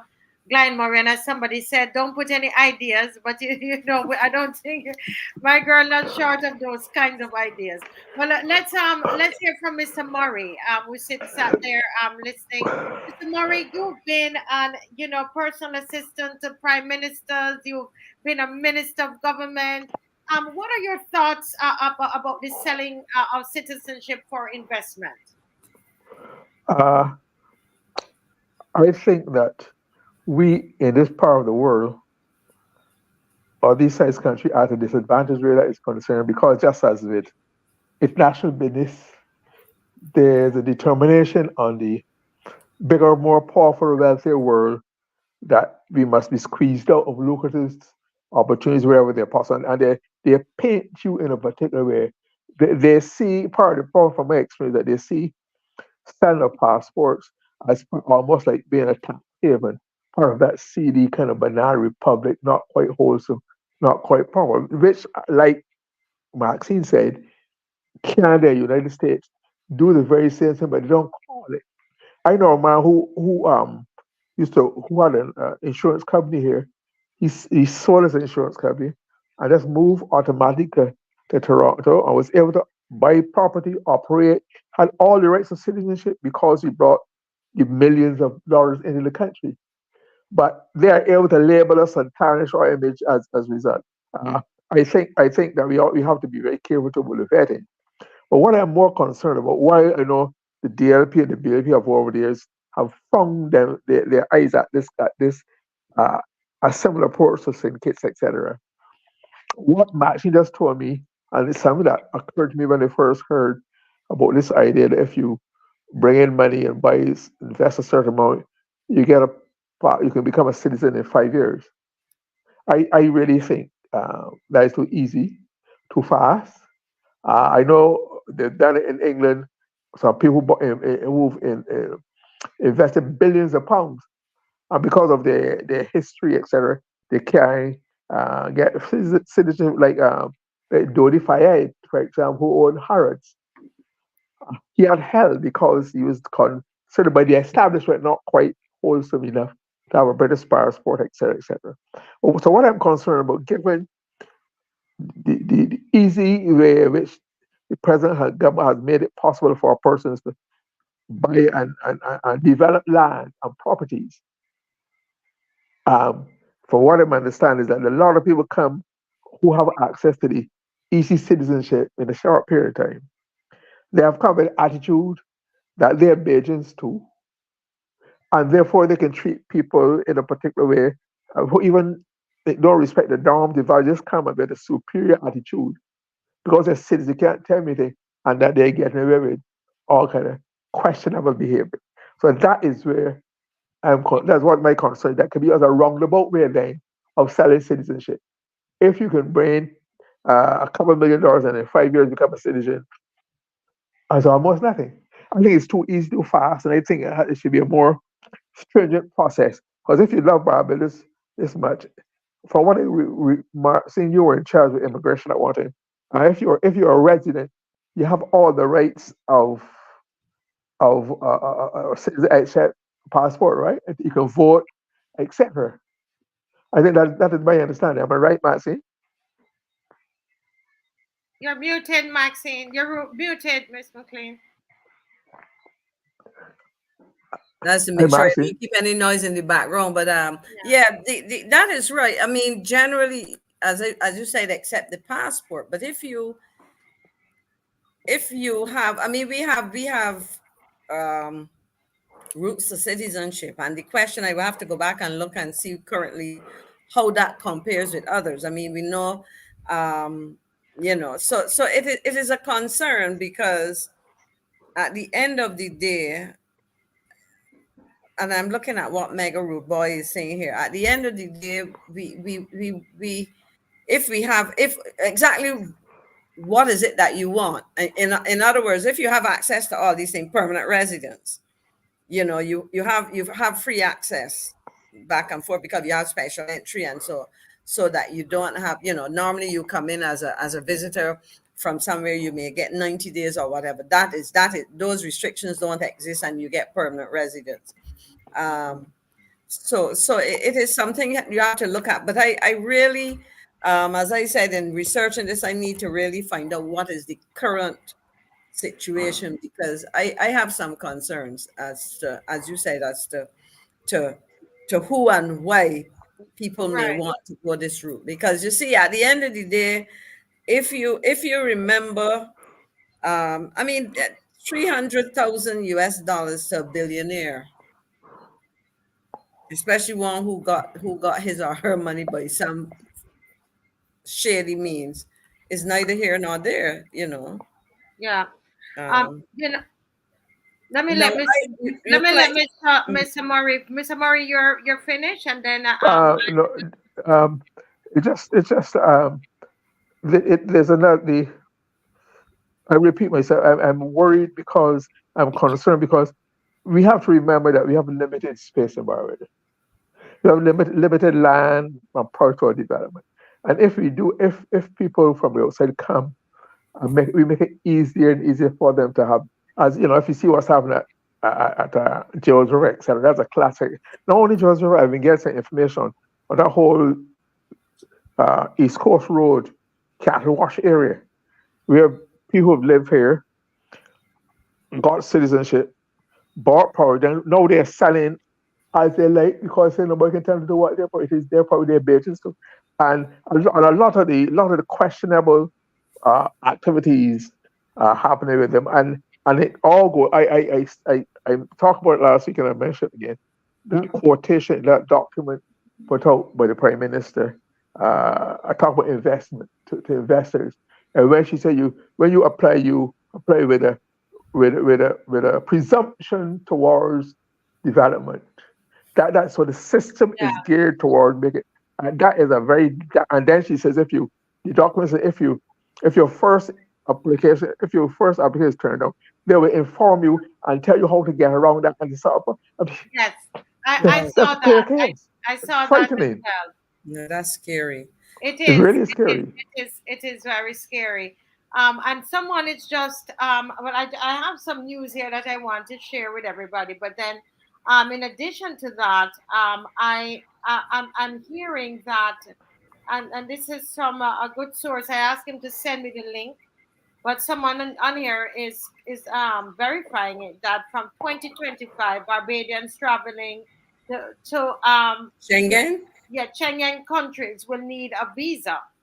And the person says, I said, really? They said, I Googled it. I was told so last week because I just, and they said that they believe that came about because of those countries citizenship by investment. I don't know the connection there, but someone was just putting that up. But we are 8 minutes away from the 10 o'clock. You had a quick comment about that, Miss McLean? Yeah, I was gonna say that part. In fact, I did see in my reading some concerns expressed by the European Union about these arrangements and the decision perhaps to walk back some of those visa waivers, because I know personally about the negotiations for those, that visa waiver, the Schengen visa waiver. And so the concern is, I suppose, when you start to think of the Caribbean, CARICOM, you think of the region from their perspective, so that even though you may only have 5 or 14 member states with these kinds of CIP programs, they may figure, it has implications, especially when you talk about free movement. So the thing is, they may decide, look, it's easy to revert. Yeah. So I know that there were concerns, and if that has been final, then it's a reversal of something that would have been signed off in 2014 or somewhere around there. I don't remember the exact year, but that would have been signed off. Yeah. And it made a significant difference, because once you have that, you enter one country, then it allows you to move through Europe. So it's a significant reversal if that is in fact the case. Yeah. All. So I tell you, everything is changing. The world is changing, but I want to use the 6 minutes that we have left on the program tonight. I know, yes, we did miss Mr. Franklin, but I know how it is. You need, you get your rest and you come back stronger. So by God's grace, he will be with us on Friday. And people are telling me I miss Mr. Franklin. And he will be back on Friday. But let me just say that Saturday, 10 o'clock on Saturday, folks, we have our march on Saturday, and it is important. It is important. Someone said to me today, I don't think you all need to be out there with all of that hope and noise and thing. I don't think it makes any sense doing anything like that. It's not necessary. It's not necessary. But as I often say, to anybody who says that to me, I pick up my little book here, the 1937 riots of Barbados. And you remember I listed off the number of things, the number of policies and laws and all kinds of things that were implemented in Barbados because of the 1937 riots. Do we want to go that way? No, we don't want to go that way. We have our peaceful marches. right there in Bridgetown, which it seems like they're moving us out of Bridgetown. I don't know if they came up with those things to put us out of Bridgetown, messing up the vendors because of us. I don't know. But the point, though, is that people sacrifice so that we can have, certain policies, especially, anything to do with labor, the establishment of the labor department, labor officer, the labor act, the employment of women, young persons and children's act, working men's compensation act. All of those is because somebody did something. And so what we're doing, we are literally pushing back a lot of these bills. And let me tell you, I got this from very, very good sources, that the PM is, and this government, let's say this government is very worried about the marches. Very worried. So I would not be surprised. I don't know for a fact, but I wouldn't be surprised if this whole thing is to get us out of Bridgetown on a weekend. All right. But they're very worried. And so I'm not going to, because we don't have our regular route, I would never let that stop me from marching. I believe we need to get out there, folks. We need to make sure that this week is a bigger number than we had last week. We had the rain, and so the rain, was a deterrent for a lot of people. But we should, seek to be out there. Richard Antonio will be on us with the truck doing the guard, and we're going to have lots of other, Calypsonians passing through, etc. But it's important that we go out there, we make a stand. Make a stand, people. The 14th is coming up, and I think that we need to go for it. Put everything in it. Put everything in it. On the Sunday, we have Roadside Parliament. I don't know if Dave has those posters. He probably doesn't. So that we can put up the posters on the show. Probably doesn't. But I really need us guys to make sure that we are out on Sunday. Sunday is 5:30 and Hastings Rock. Beautiful venue. Beautiful venue, Hastings Rock. Beautiful. We're going to be out there. We have some great speakers lined up for us there at our the roadside parliament. We have great speakers lined up. We have Rasimba is going to be there. Richard Seeley is going to be there. We have Lynette Eastman. Lynette was awesome the last roadside parliament. Very, very good. Dave, if you check your WhatsApp, you will see the final poster there. Rose Corbin, Kemar Stewart, and Victor Lewis. So we have Reverend Joseph Atherley, Rose Corbin, Lynette Eastman, Victor Lewis, Richard Seeley, Ras Simba, Kemar Stewart. And we are going to have some of the Junior Monarch finalists will be with us there as well. Okay. So these are the people that are going to be speaking there at our roadside parliament. And you hear KIDSITE said he's going to come through. KIDSITE, because he loves the atmosphere. The atmosphere was really, really great the other day. And so I am really, really hoping that that everybody, we will come through. Bring the family. It's a lovely, lovely space. Yeah. Oh, so I'm sorry. I thought somebody was saying something else. So that is a roadside parliament, and of course, we know that we have the march on Saturday. How many of you are coming to the march? Give me a thumbs up if you're coming to the march. Who are the people coming to the march? I know Gelbiz is going to come. I recognize her. Who else is going to come to the march? You're going to leave me at the march by myself? Oh boy, Dave, if you check your phone, you will see the new poster for the march. Who is coming to the march? Loyal Daughter 66, putting your thumbs up. And listen, we have the van there for those people who can't walk too much, and nobody's in the van. Nobody comes in the van. I guess everybody's healthy. That's good.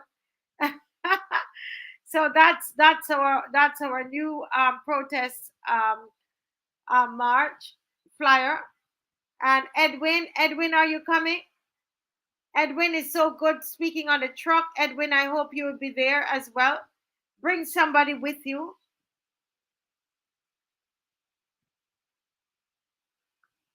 Yeah.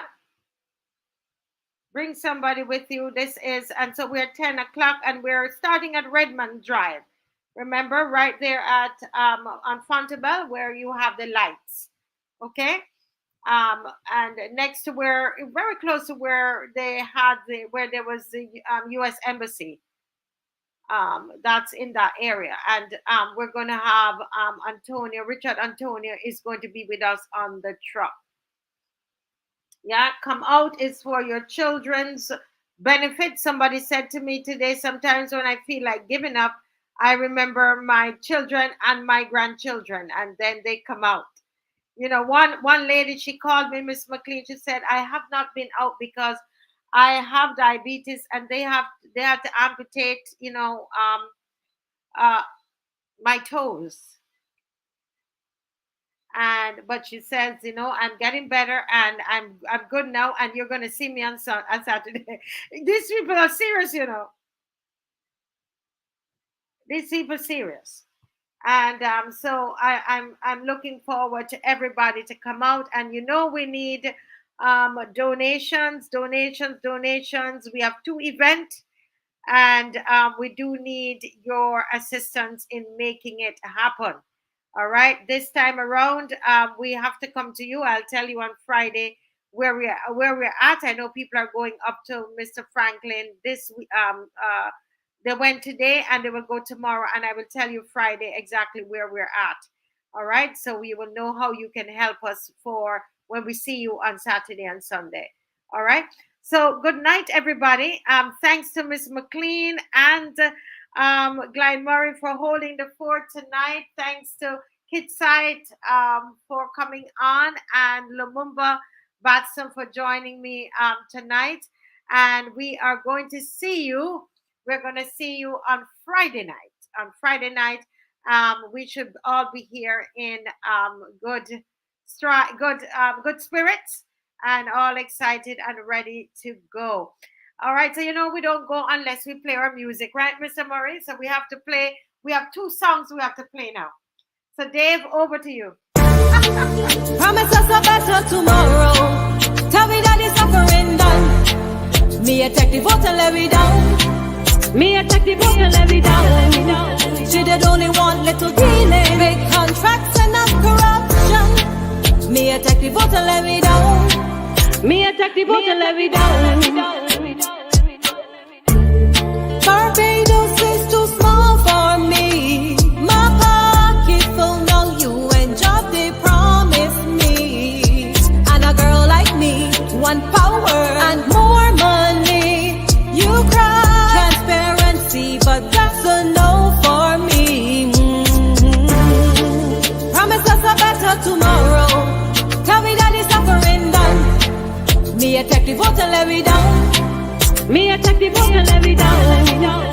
She did only want little dealing, big contracts and not corruption. Me attack the vote and let me down. Me attack the vote and let me down.